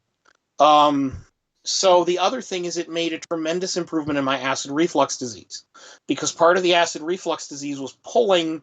You block off the airway up here, and your lungs suck in, and one of the places that they can potentially suck from is your stomach. Whoa. So you start aspirating acid up your throat. Ooh. Oh, wow. Yes. So bad sleep apnea will cause that. So that and the inclined bed, both, it was just amazing. So to get back to having real sleep after having a couple of years of not properly sleeping, revolutionary. And of course, I didn't have the fantastic numbers you have. Like, I personally think you should do an ad for CPAPs, because, being able to add hundreds and hundreds of pounds on your bench from getting that corrected, obviously you have to be benching hundreds and hundreds of pounds to start. Yeah, they told me I should be like the advertising guy for the CPAP machine, because of the success that I had within, what was it? May, like in 6 months, Mike, literally 6 months. Once I got that machine, how it changed my life and took me in a whole nother direction, man. So. Well, and we can just do the advertisement here, because anybody who's watching this who doesn't have a CPAP already needs to get it. For the audience that you have. Yeah. Or the rule I was taught is that if you have more than an 18-inch neck and you audibly snore, you need to be routinely tested for sleep apnea. Yeah. So, if you buy shirts from the Big and Tall, you need to be routinely tested. And the thing is, part of it depends on people's marital status. Because if you have someone in the bed with you, trust me, they will wake you up when you have an episode. Because it's funny how much the partners improve in their sleep when the sleep apnea patient gets their CPAP. Because you hear someone you love stop breathing, you will wake up. And you will be awake. Yeah. Right. Instinctively. That was what my mom said about this. Like, this was my intro to sleep apnea, was my mom looking at my stepdad going, "Greg, you stopped breathing last night." Oh, wow. That was why I woke up. Stop. Yeah, that's scary. It's a terrifying thing to hear someone do. It's a horrible thing to put yourself through, and I personally think CPAP has done as much for the sport of powerlifting as any technology at all. Because what used to happen is there was this syndrome of guys like Doyle Kennedy, and Doyle Kennedy is the guy that East Coast Open Memorial. You get these super heavies; they get up full size, they're smashing weights right and left, and then they drop over dead. Oh, what was happening is this neck musculature developing, and their sleep apnea finally gave perfect. And so it was a syndrome. So having a simple, straightforward intervention to that problem was huge for any heavy athlete, linemen, in football, powerlifters, strongmen, weightlifters, anybody who's really big. It's a huge, huge deal. And it really bothers me. It's one of these things that pisses me off no end. When you see an advertisement for some gimmick to stop snoring that talks about how horrible CPAP. Because I have, once you're properly fitted for a mask that fits your face, and you get over that 3-day period of adjusting to the different way of breathing, you know, I would much rather have that than have to periodically have surgery. That's the other only really useful way. Is there are surgeries they can do where they ablate some of the tissue back of the throat to open the airway back up, but that is temporary regrowth. So to have something as simple as straightforward as CPAP to correct the problem, it's, you know, a huge. And so it takes away that upper limit of size, strength. Very. I don't know why anyway. Damn, Mike, you're cutting out a little bit Cutting on us. out again. Oh. Yeah, I don't know why it's doing that. We were doing pretty good there. We're doing pretty good. Then we get some spots where we get some choppy. It's a little bit choppy, but that's all right. We'll try to keep it going. That's all right. We'll do the best we can. Where are you at, Miss Ashley, with questions? Now we're kind of into the like possible discussion questions because we'll probably skip one. You want to go to the chat box? Well, Yeah, do you want me to ask? Chat box. Okay. Mike says You chat don't want to box. go to the discussion questions. We got a whole host of things Okay. over here to talk about. Okay. That's On to the chat box. There's quite a then. few. Let's skip because there'll be some of these. our main question. There'll be some of these you skip over because there's a lot of chatting going on between people, but there's ones you'll stop at and Okay. we'll discuss. So we got Mary here saying, "Hey guys, hope your week has gone well." Hey Mary, thanks for joining us. Always good to have you here. Which ones do you want to put your cursor on? Which ones do you want me to read? Otherwise, I'm gonna read all of them. Yeah, Zach Robinson. Zach Robinson says, "What's up? Hi, up, Zach. Thanks for joining us." CJ Morgani, "What's up, everyone? Hope it's been a positive week for everybody." Some positive. It's been a pretty good week. Thanks, CJ. Hope yours has been a good week also. James Orlando, "Hi, guys. Been busy the last few Thursday nights. Glad to be tuned in again. Did the shirts come in?" Not yet. Not quite. We're still in the works. Nathan Brandenhorst stopped by and dropped some questions, it looks like. What's So he got to Nathan say? would like to know, how come Mike got the invite to bench and I got the invite to get out of the gym off your bench? Well, that's pretty simple. Well, Mike wasn't on it when Ryan wanted to use it. It was a different time. Yeah, a different time. You know, I like to see people come in, and I think Brandon Horse is probably 15 years old when I told him to get off the bench. So, yeah, Mike was in his early 30s, and so it's a different time. But you know, Well, no, I think Nate was Well, on and your. part of this goes back to that psychological thing we were talking about before, because Nate likes to dish shit.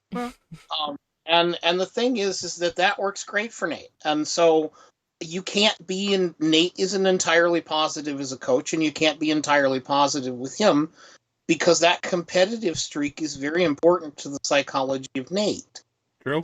So it's entirely possible that if you had been sweet and kind and all this crap with Nate would not be doing the things Nate is now doing because he needed someone to kick a little sand in his face and make him a little bit angry, and that's the nature of Nate. Yeah. Well, when I told him to get off the bench, it was like 2007, and that was in the height of the 1,000-pound bench era. There, I was on a big run, and hey, Sundays at Gold's Gym where we trained, 11 o'clock. We had, there was 4 benches there, but that 4 is a bench in the middle. No, I don't think there were 4. There were 2. 3. There was at least 3. Yeah. All right, 1 rep max. Hey, For me, No, it was. that's next it's question. his handle name. Yeah. Handle.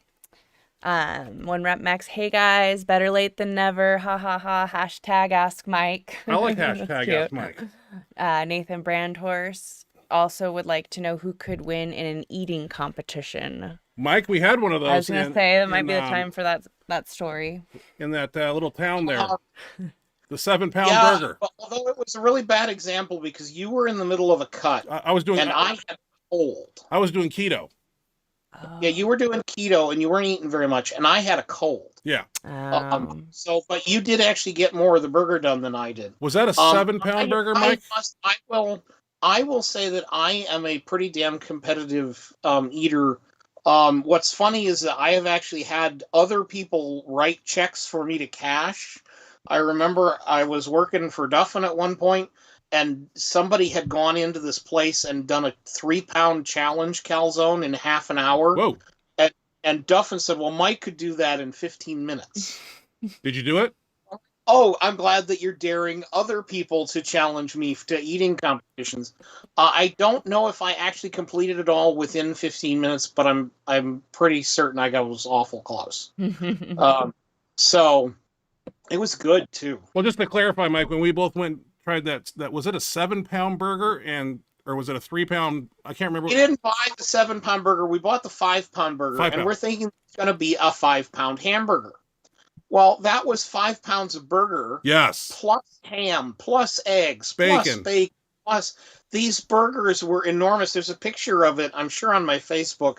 It's one of my favorite pictures of, so I've got you, chowing down on this burger. I collect pictures of badasses smiling, by the way. So I have the best collection of Ryan Kennelly smiling pictures, which constitutes 2 photographs. Yeah. So when you got into legal trouble, I'm like, oh yeah, because she was asking for stuff, like for various videos, and I'm like, oh yeah, I actually have pictures of him not growling and flipping off the camera, and she's like, oh good. Yeah, the judge would like to see that. Yeah. So no, I don't know. We may have to at some point. Well, I mean, we are going on this trip to California. If you want to, find a place, we can throw down and see who will eat more. That might be a good idea. There's a lot of places to eat between in the great state of California. Yes, there are. One of the things I know all the Californians I've ever run into, they train with us and then they go, well, where's your all-you-can-eat sushi? And we're like, what? Because apparently in California they have these all-you-can-eat sushi buffets. I'm down for that. So, yeah. And of course, Ashley's over there turning green. Yeah, I'm not a sushi girl, no. That'd be a you guys thing there. All right, let's continue on with the questions. We got to move them on down here. Cody Plum has a question. Speaking of team, I got to thank the Benchmonster crew for helping Rosanna and I at the recent APF meet. They didn't have to help us, but they did, helping us get shirts on, warm up, handoffs, and also saving us when we got stranded. Mary, I know, helped them out. And then he also says, you guys will forever be linked to my first 600 bench. That's Cody Plum. That's Cody Plum. Yep. Yeah, which was an awesome performance, by the way. The one thing I want to ask, if Cody is still on, did we make any headway? Because we were talking about your lumbar back pain. Did we actually make any headway in getting that to improve? Okay. Well, if he chimes in, Mike, So it'll Cody, be at the bottom. If you're still there, yeah, we'll be looking for your answer there at the bottom. Mary Askew has a question for you, Mike. Mary, Michael, what numbers are you trying to hit at the Mendy meet in November? Well, I don't know. If I'm going raw, it's anything over 400.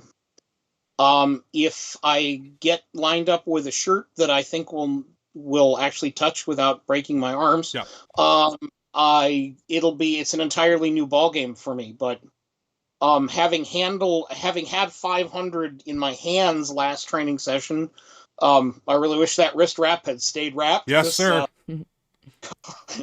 Talk about things that will blow your concentration. Watching that thing unwind, you had more in your hand than you've ever had before. Mike, I'll dig around. I saw a bag down here, and I got some more wrist straps. I'll see. So I got some that have more Velcro. Oh, that's kind of you. I was also going to pick up a set because I'm looking at ordering a 2-ply version of that shirt. So I need to contact Rob. Rob. If he's on, because I have one of your prototypes. Yep. And I want to find out what shirt and shirt size corresponds to that in fewer plies, because that is a 4-ply. Yeah. I think that shirt would be good for 1,000 pounds on me, but I don't think my forearms are. Not yet. So yeah, that's a thing that will have to be developed into. But I thought that one fit like a glove, and those are so much easier to use than a conventional bench shirt. Yeah. So, like I said, coming into it at a great place. So I want to encourage all of the folks like Rob to continue their work in developing those new shirts. And John Ellick too with Dark Side Ironwear. He makes cool band shirts too. They're really awesome. So next up, we have Dan Logman here chiming in. Mary also had said, Cody, there's no way I would have left you guys on your own. I got all of you guys. Very nice of you, Mary. We love you. Dan Logman, I'm saving all my questions for our 16-hour drive next month.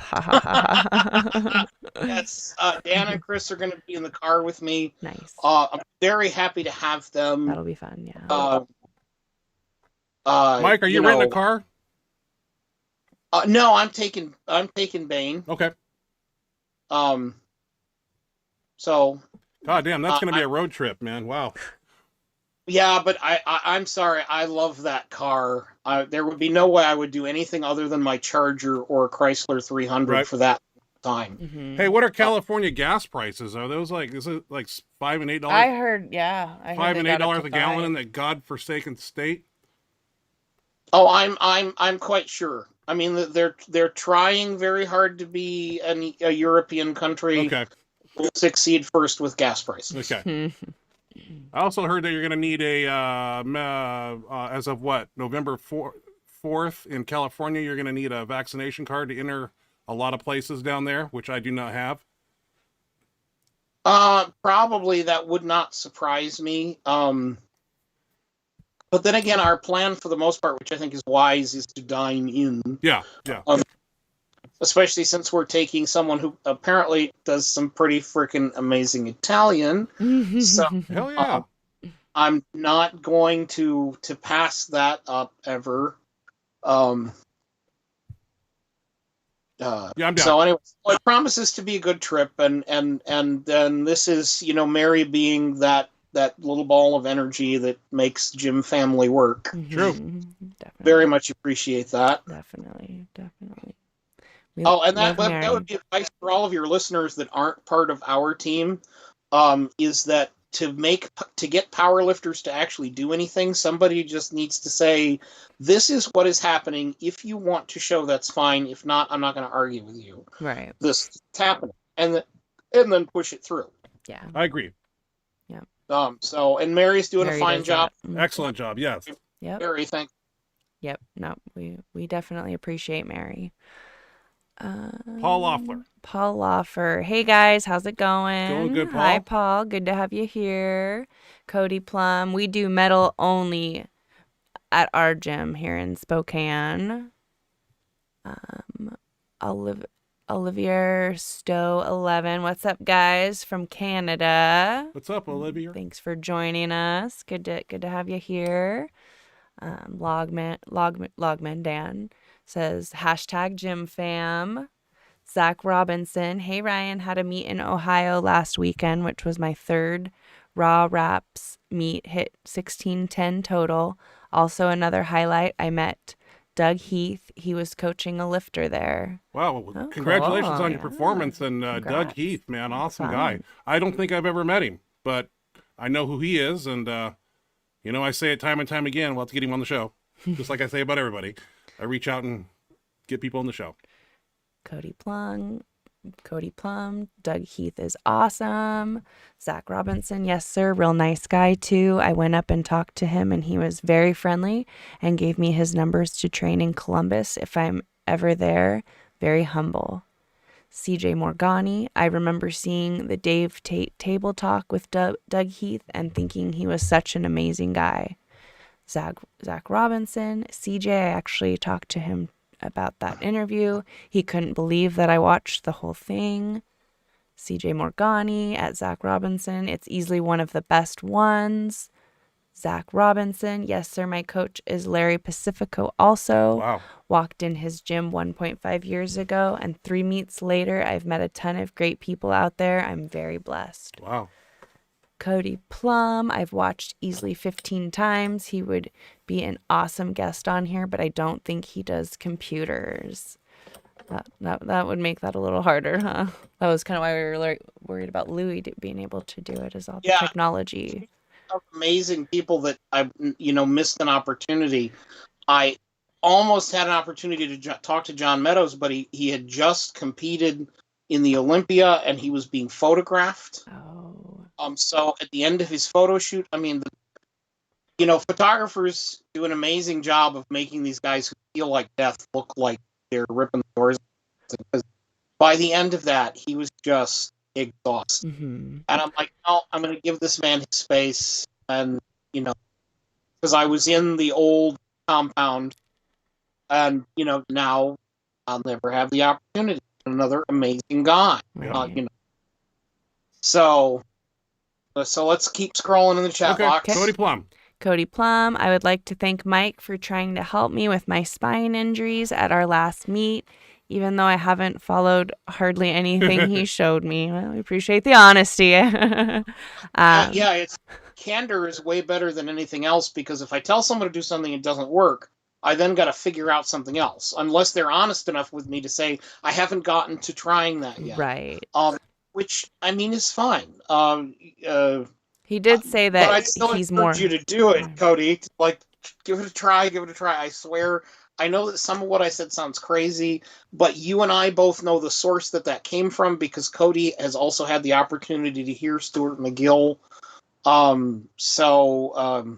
who is an amazing guy. He's a researcher from Canada, who did original laboratory work on back injuries.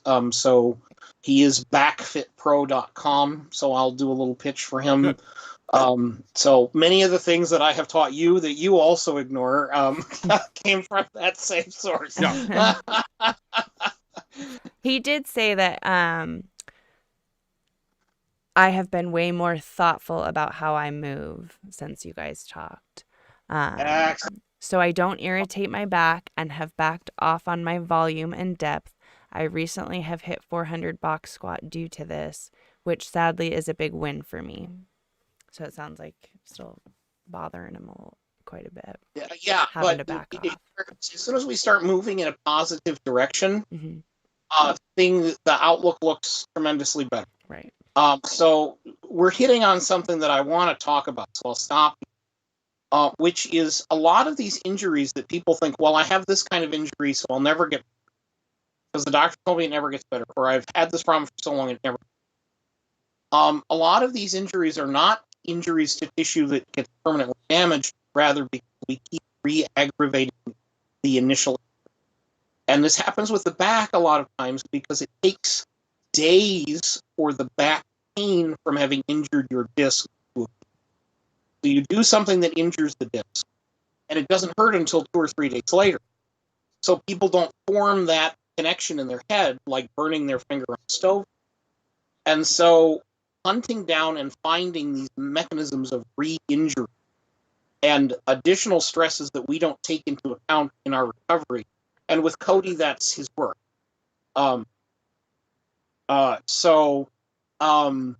Taking those into account and looking at improving our movement patterns everywhere, including work and at rest, oftentimes will make back problems that we think are intractable. Because it's just a slow mechanism of recovery, and if we're constantly trailing re-injury into that slow mechanism of recovery, it never catches up. So stop the re-injury cycle, and a lot of those intractable injuries turn out to be quite easily remedied. Okay, good advice. Where are we at? Zach Robinson. Zach Robinson. I have scoliosis in my lower spine and deal with extreme inflammation during meet prep. I know how bad that sucks. Anything that you want to add to that? Is there anything you feel like might help him? The learning to and the way Mcgill put it was save it for the octagon, because he had worked with MMA fighters and had to teach them this. It was very hard. So find ways to train those muscles without loading the spine by using tools like the belt squat and the trap bar deadlift. And that way you can save the parts that very seriously load your spine until just before the meet and actually use that capacity for competition rather than expending it all in training. So that's kind of how I've heard called lateralizing around those kinds of problems. So if that makes sense. So try to get as much of your training volume, and especially if you're doing, off season, when you're doing hypertrophy work, shift that to things that do not load the spine. So that you can then use that bar on your back, spine breaking load to immediately prepare for the meet and compete. Good Thank you, advice. Mike. Thank you. CJ Morgani, I had a deviated septum fixed, tonsils and adenoids removed after my mom fought the doctors to have it done. I never realized how much I had been struggling to breathe until it was done. Yes, absolutely. That was my experience. We have a lifter on our team who's getting ready for this, who's a boxer and got his face caved in, one too many times too good. Ooh. So, and once that, and I keep telling him, once that is opened up, we'll change that. The funniest thing to me was having a cold for the first time and understanding why everyone went, oh, it's just a cold. Because when you have a deviated septum, oh no, it's not just a cold. Because you have sinuses that back up in there and don't drain. Wow. It's a near automatic sinus infection for me when that was not correctly configured. Ugh, that's no fun. So yeah, no, it's like, oh my goodness, this isn't a big deal. And you can breathe out of both nostrils, and you actually have space inside your head. Right. So yeah, it is. If that is a problem for you, get it checked out and get it fixed. It is worth it. Yeah, you don't feel great when someone sticks a chisel up your nose and breaks it, but Oh, you get out of it later is so worth it. Okay. Thank you. Zach Robinson has a question. LOL, my wife makes me sleep in the spare bedroom because of my snoring. I need to get a CPAP, I think. I wish a guy could just buy one without going through all the BS of getting one. That brings up an interesting point when Efforting was here, or was a Stan that talked about getting a CPAP machine, how easy it was on like Craigslist or something. I don't know if that's still available. I know it's a prescription device, but he mentioned. Okay, yeah. So this has to do with how insurance works, not with the way technology works. Okay. Because modern CPAP machines can self-adjust.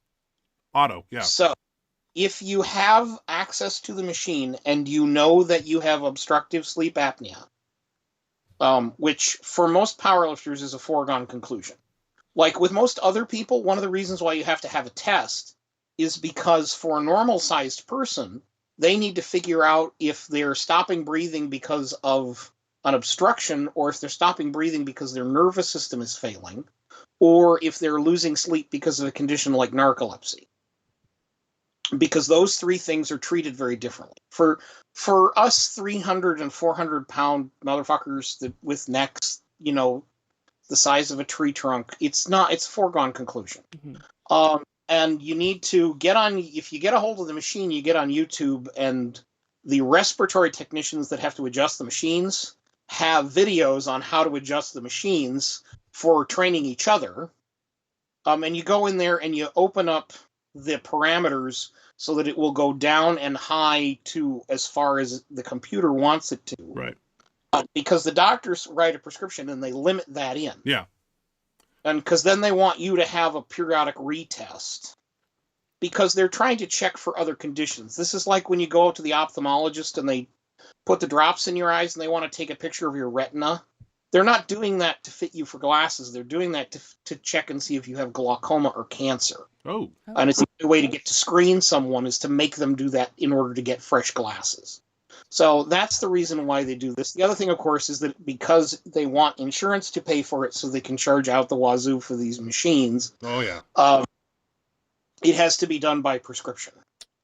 But the technology is available for the machine to self-adjust. It can actually detect from the airflow if you're breathing properly or not, and will set it for you.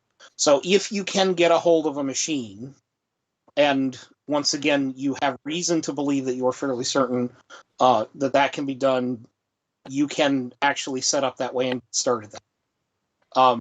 The insurance companies, obviously there are a boatload of people who are now screaming, no! no, because they don't have control over the system anymore. But yeah, we can talk about managing doctors also if you want to. But yeah, so CPAP, huge deal. Yeah, I got 4 of them. Cody Plum. Oh, where'd we go here? There We're we go. back. Okay. Ryan clicked something, sorry. CJ Morgani, Doyle Kennedy is a name I haven't heard in a long time. Cody Plum, I always thought weighing 280 was going to be so fun. Ryan, I'm not sure how you did 340. My biggest was 363, and in order to do that, it's a full-time job of eating every hour and 30 minutes. Solid meal, liquid meal, solid meal, liquid meal, training, post-workout meal, and it just continues like that. And it's just like anything. Once you condition yourself to keep eating like that, it becomes easy. And you don't even realize you're chewing half the time. It's just like ding ding, and just get up and you eat, you drink, and it's a job, and it's rewarding, but not a healthy thing to do if you're in your 40s anymore. When you're younger, you can do that, but God, that was a different time, weighing that much. CJ Morgani, hey Mike, I might have missed this early on. What did you study in college? I have your basic undergrad physics degree, and I heard you work in the nuclear sector, so I'd be interested in hearing about that. Oh boy, my bizarre career. So my bachelor's degree is in liberal arts, and my master's degree is in divinity, which is the studies in preparation for ordination. But my stepfather was a health and safety professional, and he got a job at the Tooele Army Depot in Utah, building a plant to destroy chemical weapons. And he did so well there that they then moved him to doing contracts for the Department of Energy. So the part of the nuclear sector that I work in, because it's the family business, is the defense nuclear sector. So I don't work in nuclear power. I work cleaning up the facilities that our government built in order to build our nuclear weapons stockpile. So currently, I guess people who don't know this town don't know this, but the town where Ryan and I live in Washington is home to the first industrial scale nuclear reactor and first reprocessing facility that allowed the United States to make the synthetic element plutonium to build the weapon that was dropped on Nagasaki, Japan in 1944. So, was it 44 or 45? I'm trying to, my history gets a little fuzzy. But at any rate, some of the facilities where I work were actually built during that time frame. Our Cold War facility, or our Manhattan Project facilities, others of them are from the Cold War. And what I do is I enforce the rules for the Department of Energy. So I'm a contractor, but I work with direct federal employees, and we wander around and watch the contractors work.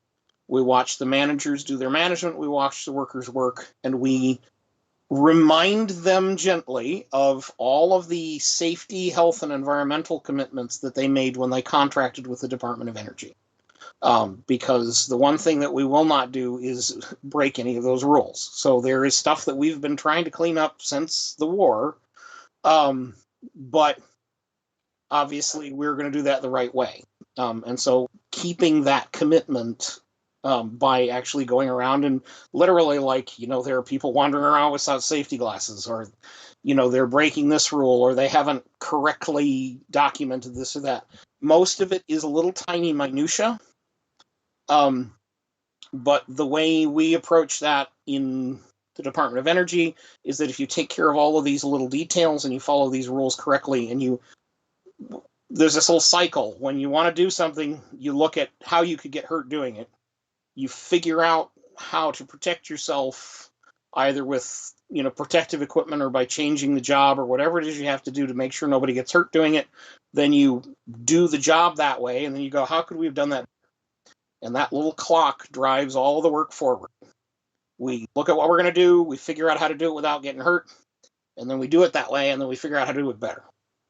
And that little clock makes everything go. And so I make sure that that little clock is happening all throughout this facility. There are about 15 of us, and there are about 5,000 contractor employees.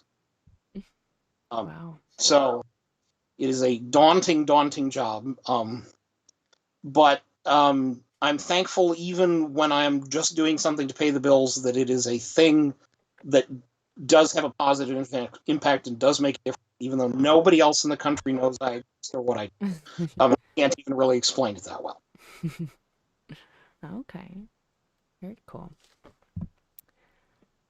One rep max. I had some questions, but I forgot as soon as I turned this on. Haha. They were dumb questions anyway, but I am listening more than contributing. LOL. No, wait. I got one. I think I pinched my sciatica nerve. Oh. Or something because it hurts and it's affecting my arch. While I wait for my appointment, what do you recommend to hold me up? Ha ha ha. Thank you. Okay, so I have a couple of questions. So first of all, so the pain when a person has injured their sciatic nerve, because the sciatic nerve is what happens when you get the branch to run down each leg. So that's your sciatic. And so you'll pinch something in your back or in your butt, and you will get what we call referred pain all the way down the leg. That's right. And the thing is, the one earmark of referred pain, meaning you injure a nerve and you feel the pain somewhere different than where it hurts. Where the actual injury is does not hurt. Where it hurts is not the location of the actual injury. The other thing about that is that the actual injury is central and the pain is distal. By which I mean, so if your toes and your knee and your thigh hurt, like they're on fire, then you may have done something to your sciatic nerve in the butt or in the back. If you have pain in your back, in the lower part of your back when you are arching, that's not your sciatic nerve. That's actually from further up the spine. So one of the things is, if you know that your arching setup is causing you pain in your low back, or if it is making that flaming pain in your leg, that sciatica is famous for, you need to somehow mitigate what you're doing. So obviously, if the arch inflames it, you're going to have to not arch for a while. That's not necessarily a promise that you'll never be able to bench arched again. It may simply be finding the disc which is damaged and getting the disc itself to heal so it stops pressing on the sciatic nerve. So that then goes back to all of these basic things about posture. And the first step always in these things is figuring out what things exacerbate the pain. So does it exacerbate the pain to stick your belly out and arch real big, or does it exacerbate the pain to slouch and crunch forward? So if you can divide those two types of pain, which we call flexion intolerant and extension intolerant, you then start your pathway for how to correct the problem. Now, there is another type of sciatic pain that comes from your butt. This is called Piriformis Syndrome. In Piriformis Syndrome, the piriformis muscle, which is a small muscle in the butt underneath the gluteus maximus, oftentimes the piriformis muscle is actually impaled by the sciatic nerve. So as the person develops, their sciatic nerve actually grows through what would eventually become their piriformis muscle. And so that sciatic nerve is actually sandwiched in muscle. And when that muscle gets tight or spasms, it then squeezes on that sciatic nerve, and the pressure on the nerve produces referred pain down the leg in the form of sciatica. So at that point, you can, through soft tissue massage and through stretches, get that piriformis to stop being so overactive. The other part of Piriformis Syndrome, the long-term solution to Piriformis Syndrome, is getting the Gluteus Maximus to contribute correctly to your standing posture and gait. So actually training an active Gluteus Maximus, which has several steps. Some of them get into the same concepts as rooting, where you want to make sure that as you walk, you're evenly distributing your weight against your big toe, your pinky toe, and the ball of your foot heel, or rather the heel, not instead of the ball, so that you are walking in that fashion, which then turns on the gluteus maximus and the adductor in your gait. Sorry, I have to. The Latin names for those are too close together, and they should be changed, but I can't. So the other is no, what was I going to say? Actually engaging the pelvic floor, which is very hard to explain to do, and most of the best explanations I can think of are too embarrassing to talk about over the internet. The best one I've heard, however, is to actually push force through your big toe. So in your standing posture, actually try pressing down that big toe into the floor, and what you'll find is this line of muscles comes on that runs all the way up the inside of your leg, right to around the pelvic floor starts where your pecker joins up. So there are muscles that come up your leg, and then they cross in and go inside the inside of you, and they hold up the bottom of your internal organs. That's the pelvic floor. And of course, women are way more connected to their pelvic floors than men are, because it's tied into all these biological functions that women do that we, don't, because, Right.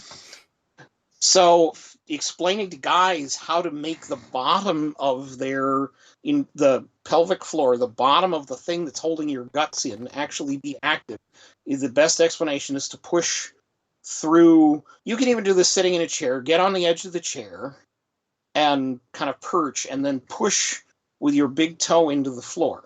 But it's, of course, all this posture stuff is easily worked on standing up. So if the problem is your piriformis, that eventually will be part of the solution. Strengthening the gluteus maximus so it's actually fully engaged, and engaging the pelvic floor so that you're not just tipped all the way forward, but so that your pelvis is riding correctly balanced. So there are a lot of fiddly little parts that go into long-term sciatica. And a lot of it is figuring out where along the sciatic nerve you have the pinch. Is it in your back? Is it in your butt? He did say a few things here. So it hurts in the back, and it mostly hurts when I'm at work. I'm on my feet for 10 hours or more. When I bench, it goes away after a few warm-up sets. Since you mentioned it, I did speculate it was piriformis at first, but I'm just a dumb meathead, so I'd rather get an opinion from someone who is actually smart. Okay, so and the problem engaging he said engaging my pelvic floor ? Like Kegels, LOL. Well, see, that's the reason why women know all about their pelvic floor and men don't. Right. Because women can do this Kegel thing. So the best we guys have is actually working through our feet. So if you push through the big toe, it will light up all the other things, and you don't have to focus so extensively on your nether regions. So that's why I like that explanation better than some of the other ones that I have gotten. So yeah, because what happens is that then makes the pelvis not ride plunked all the way forward. So what you're describing so far as low back pain is probably actually from L4, L5, because that's super, super common. As a matter of fact, I almost brought my skeleton in with me, and I have a teaching skeleton that's small, and he already has a pre-herniated L4, L5, because that's such a common source of herniation that's where they decided to put the example herniated disc. So what you need to do is pay attention to your working and resting positions at work. Strengthening your abdominal muscles will help. once again, figuring out, are you flexion or extension intolerant? But knowing that benching for a while relieves the pain leads me to believe that you are what is called flexion intolerant. So you're actually slouching too much at work, and lifting loads in a slouched position is irritating the disc, and that is what is causing the pain. So the thing I would recommend is to look at a book called See Your Own Back from Stuart Mcgill, because I cannot go through all of the tests here on Ryan's show. But find that book and go through the exercises in it, because he has tests that he wants you to do, and then he'll have exercises based on what happens from those tests. So that is from fixyourownback.com, Dr. Stuart Mcgill. So it's the how-to version of his work, which is a tremendous tool to have that I can just recommend. So I would go through that and see if that doesn't help first. Because I can guarantee you, depending on which office you go into, if you go into a place that does back surgery, they'll want to do the most common back surgery in the U.S., which actually, on a statistical level, does nothing. The most common back surgery in the U.S. actually statistically does nothing. It's no better than placebo. So you can actually just cut people's backs and stick a bandage on them and tell them they had surgery. It works just as well as this surgery does. Oh, wow. And the explanation of that is quite simple. If you do a study where half of them get surgery and half of them don't, but you give them the same rehab exercises, the ones that don't have surgery won't get better. But when you look into it, what it is Americans won't rest unless you operate. So we'll follow the instructions of the surgeon after they say, "Oh, well, I cut you open and sewed you back together again, so you better not do anything for X number of weeks." But if doctor says, well, you need bed rest for X number of weeks to make that get better, we won't do it. Right. That's a peculiarity of our culture, Yeah. worse than any other country in the world on this. Yeah, that's a good point. But that would be my course of action in this particular. Okay. Perfect. Thank you. That was a great explanation. One Rep Max, same guy, says, "Dude, you're gonna be at the Mendy meet too? Hell yeah! Let's drive down to TJ afterwards." Tijuana, yeah. Oh boy, I don't have a passport. Cody Plum, I've got some poly multi-ply shirts that might fit Mike that aren't very hard to use. Ooh, there you go. Well, that might be cool if you could hook him up with some of those, Cody. You guys will have to chat about that. One Rep Max. Oh, at least in San Diego, it's like $4 per gallon. ouch. Oh yeah, no, I'm sure. Ugh. Zach Robinson. Ryan, did you get your trap impingement fixed? No, I have not. The next step is MRI, and then seeing where we go from there. Probably Mike and I talked about this the other night, probably a cortisone shot if needed. We'll have to see what the MRI dictates, I guess. Well, and remember, this was where I got on the tirade about MRIs don't state anything. I know. And it's just simply the idea that you don't go by an image just by itself. Right. Because it's not Star Trek. No. So what an MRI shows you is how much hydrogen is in the tissue in front of the slice. Right. And so, unfortunately, the thing that it cannot do for us that we wish that it could is to tell the difference between active injury and scar tissue. But so what I'm suggesting with Ryan, and the way this will actually work, is something called differential medicine. So if we find the area where there is either scar tissue or active inflammation in that nerve, the doctor will take hydrocortisone and inject it into there, or cortisone, give you the injection, and it will reduce the inflammation in that area. If that fixes it, then we know that was that nerve getting rubbed on which has caused the problem. Right. If that doesn't fix it, then we have other steps that we need to take. But because that's not a particularly dangerous or invasive solution, we can take the risk of doing it experimental. Right. That's what differential medicine is. So we look for horses and we treat horses before we look for zebras. I like that, Mike. Okay. Yeah, that's a cool little Zach Robinson has a explanation. question here. I weighed 352 last when I ramped up supplements. I literally have zero issue gaining weight. I'm only 5'10". I'm not near as lean as Ryan, but I don't look like I weigh 350 either. Yeah, I'm the same way. That's one of the reasons why they call me Meatball, because I really am. Like, people underestimate my weight horribly all the time, and I have no trouble packing on weight either. Yeah. To me, it's quite comfortable, and everyone's like, "Oh my gosh, when I weighed that much, it felt so horrible." Yeah. And the only thing that I wish I could change is that people would turn down the frickin' thermostat. Always hot. Yes, and that's simply solved by going to a colder room. Right. So. Right. I notice I am stronger when I'm. This is the awkward part, is that if I'm slowly gaining weight, that's when I'm strongest. So I have to periodically cut, because you can't just gain weight forever. Right.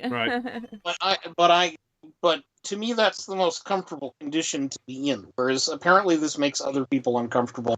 I don't understand what they're bothered by.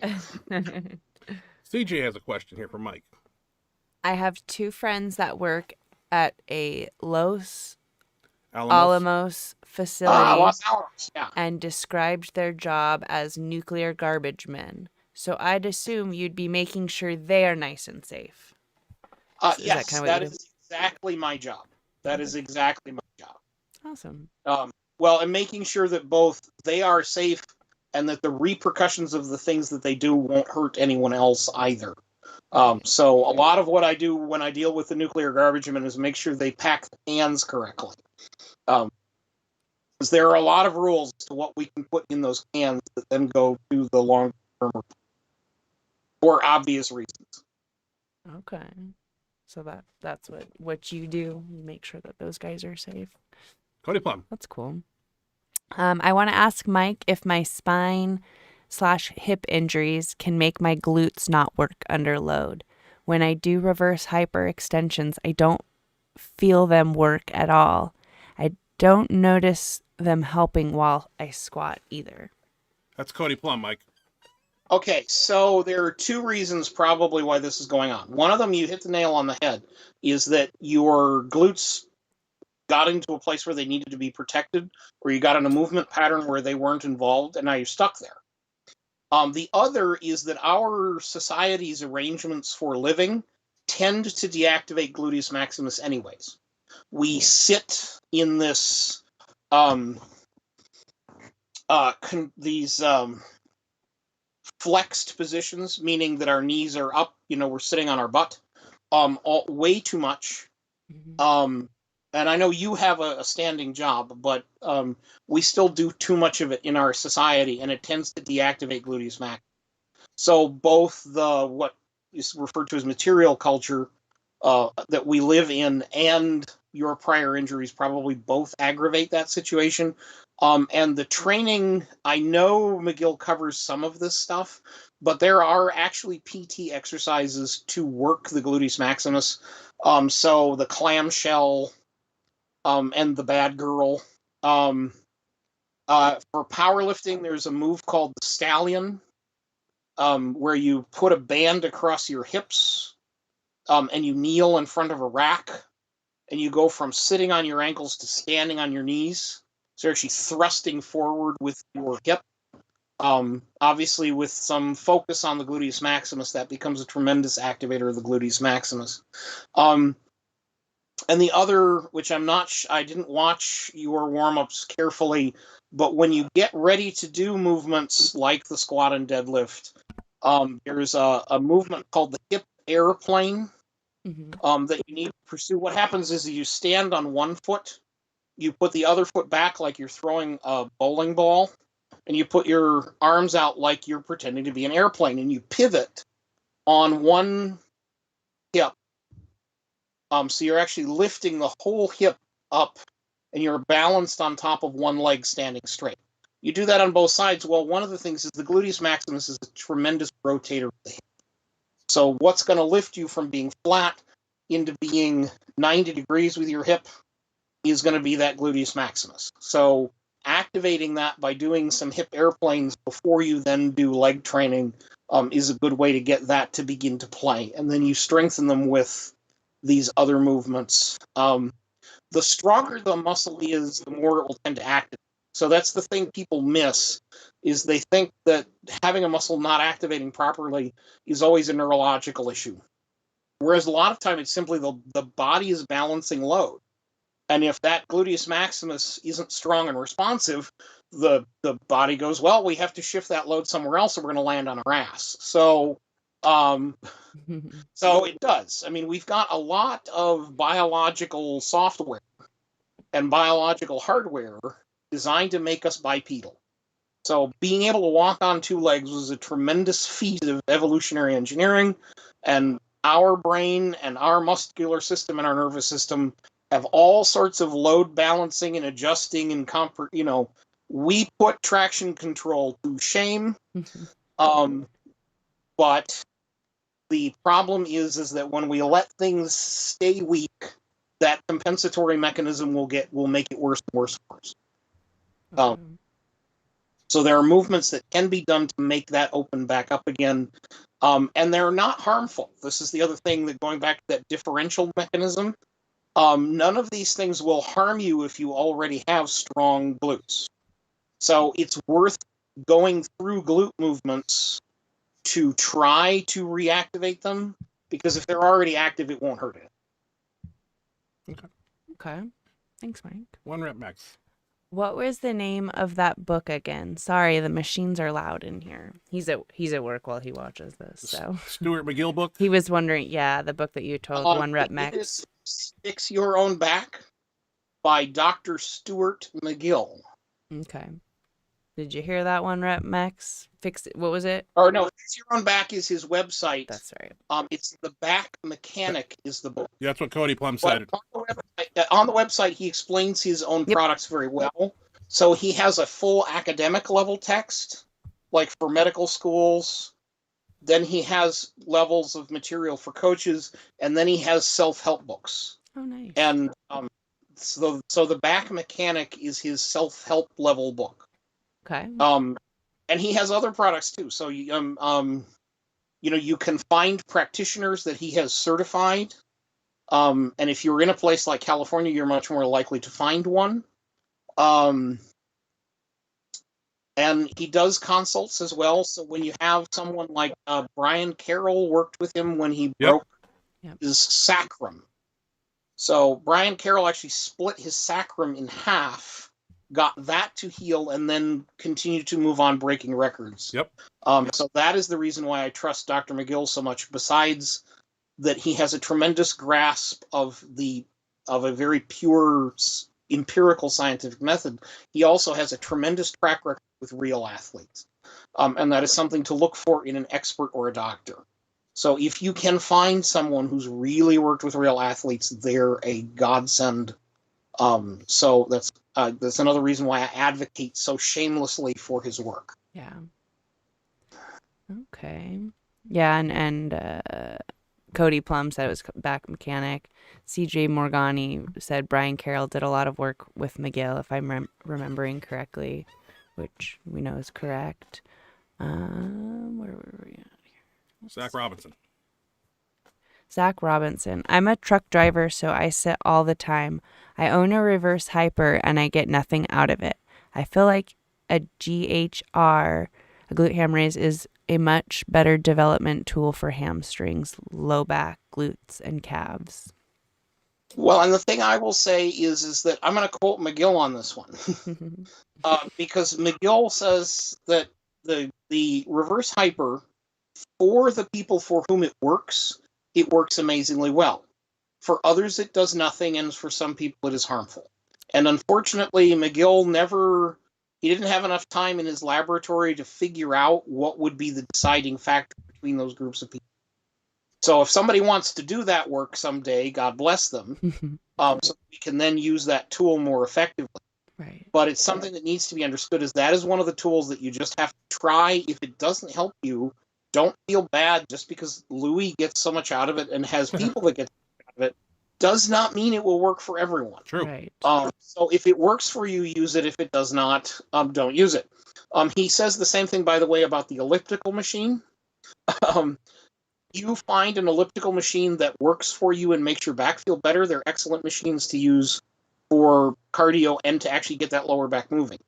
But that means you find the machine that fits you, and there's no guidance that we can give you. Right.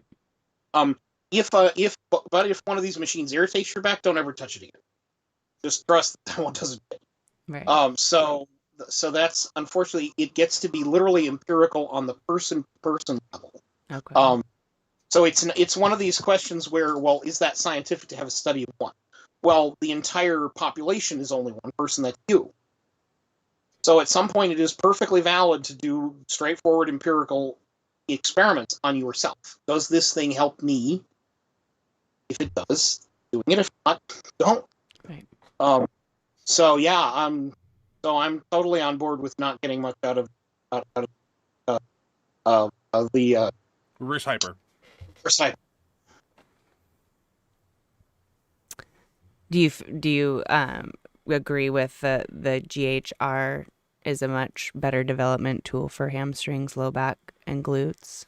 Or is that just, again, person dependent as well? The GHR, the only reason why I'm not on the thing all the time is because I have fake knees. Right. So it's a tremendous movement. My biggest problem with glute ham raises is that for some reason we got this wild idea that they should all be built on a stand 3 feet up off the floor. So I love the GHRs that sit straight on the floor, which was designed to save space, but the thing it winds up actually doing is making it much more practical for a person to assist themselves, and for someone who's not strong enough to do them fantastically well to actually get into the machine and out of it without, them, So I personally love the on-the-floor GHR. So if you have one of those in your home gym or your box or wherever you train, don't feel that you're missing out because it's not up on some sort of goofy 3-foot tall stand. I don't know why they got put up there, but that 3 foot of elevation doesn't help anybody, and there's a lot you can do with the ones on the floor that you can't do with the stand up. Okay. Which one are you pointing to? One rep max. Awesome. Thank you so much. And yeah, that's the reason I don't want to go to just any chiropractor. They're used to normal people, and even though I'm a small 198er, I'm not exactly a normie. Yeah, and we lucked out. The guy that Ryan and I go to is another we have a power lifter who is our chiropractor. And so he's well into the mid 300s. He's the first person that was able to do my scoliosis adjustments without bouncing. Because I had a guy that I would go to, like my first regular chiropractor, he would have me half off the table, half on, and he was literally hanging by my shoulder, jumping up and down, getting that movement to go through. And then I went into Gib, and he just popped, and it was amazing. And I went in my car, and I had to adjust the mirror because I was that much taller sitting down. Wow. Because my posture had improved that much. Jeez. Yeah. So finding a good one, and however, actually look for chiropractors who are athletes. So there are more of them than you think. So that is a very, very viable way of finding a good chiropractor, believe it or not. Especially in a place like Southern California where you got so many people. Right. You have a much better shot of actually finding them if you hunt around. I wish there was some sort of clearinghouse we could go to. Power lifters who also do X, Y, and Z thing, because it would be awesome to have an entire medical staff composed of power. Yeah, it would be. It'd be amazing. Because they would actually understand the ethos. So it was one thing. I've had one orthopedic surgeon that I felt comfortable not having to push very hard to manage him, because he had a brother who was an NFL lineman. So he understood. He's like, I get it. Others of them, they don't understand the athlete mindset because normal people, who are the people I see every day, they have two goals. Because, it's quality and quantity of life, right? Mm-hmm. Well, normal people define the quality of life by simply not being in pain. And of course, they're really fighting for this quantity of life. They're trying to live as long as they can without pain. That's all they care about. Mm-hmm. Athletes define quality of life differently. We have these athletic goals that enter into it. And so we're willing to undergo more pain to get back to athletic performance than normal. So there are treatments that normal doctors don't prescribe because they're painful to go through. They're painful to rehab, but they will get you further in the long run. So having someone you can explain that to and get into that framework is a huge thing when managing a medical. Okay. So I hope that makes sense, and that athletes are normally willing to undergo a great deal of pain to accomplish their goal. I mean, to me, that's actually the definition. I know a lot of people think an athlete is somebody who chases a leather-covered ball, and they'll say that they're powerlifting athletes.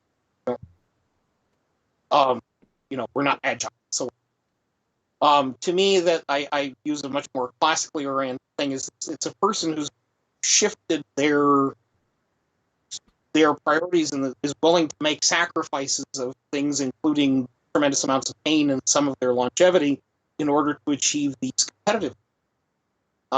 So, which I know is kind of a scary definition of what it means to be an athlete. I think it jives with how people really.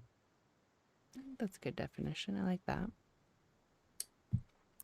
That was the last question. One or two more here. Cody Plum just mentioned that I do an inverse curl on my Forza bench into a band around the posts. It's a cool idea.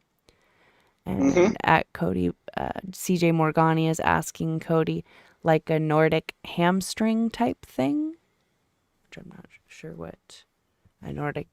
If I recall correctly, I think that's what it is. The two of them will explain to each other, but yes. Okay. It's basically talking about doing stallions up on a bench using the bench uprights instead of down on the floor in front of a squat rack. Okay. And that was the last question, it looks like. Last comment. This has been awesome, Mike. Thank you. I've learned a lot.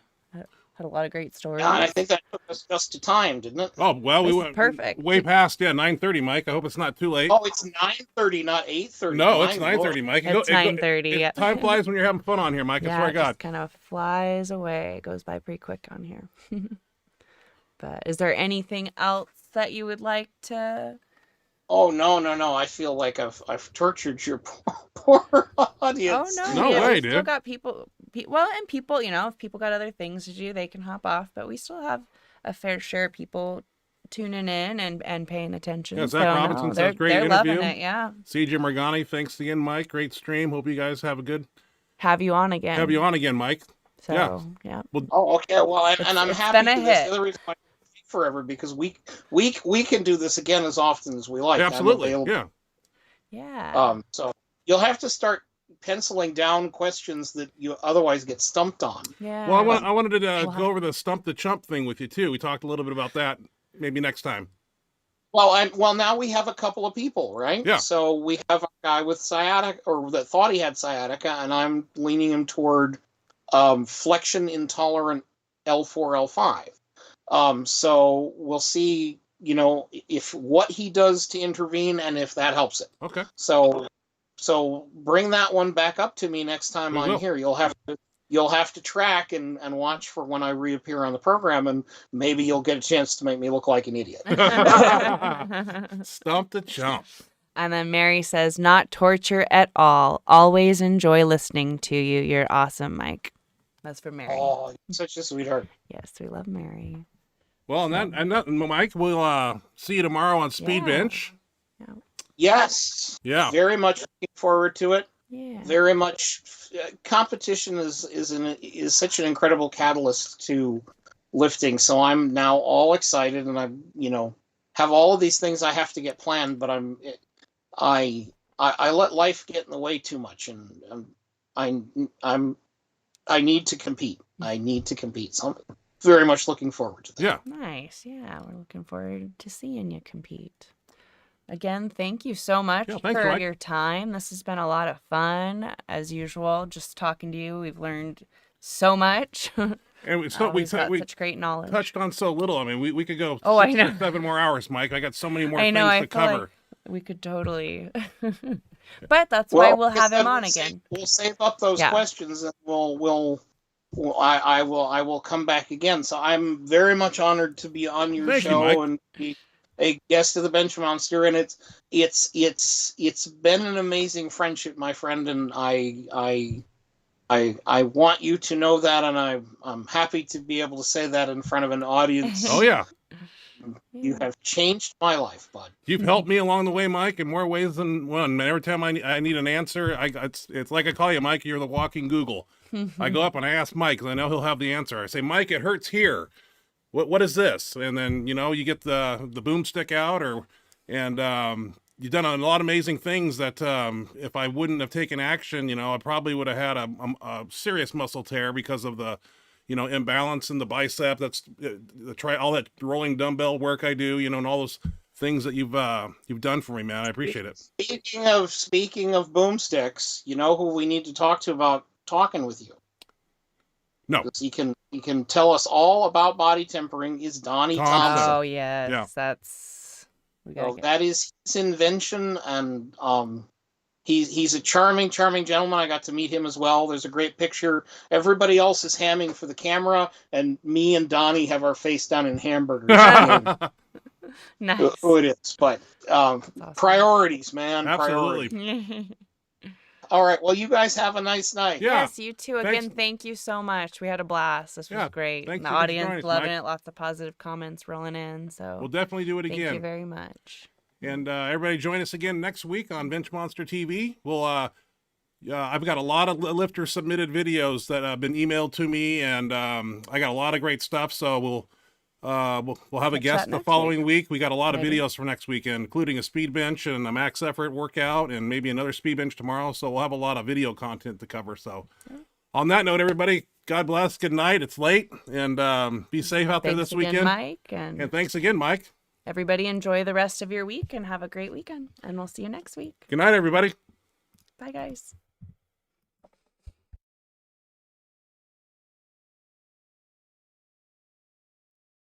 Still there? Still there? Are you still there, Mike? I don't think it's still there. I don't think so. Are you there, Mike?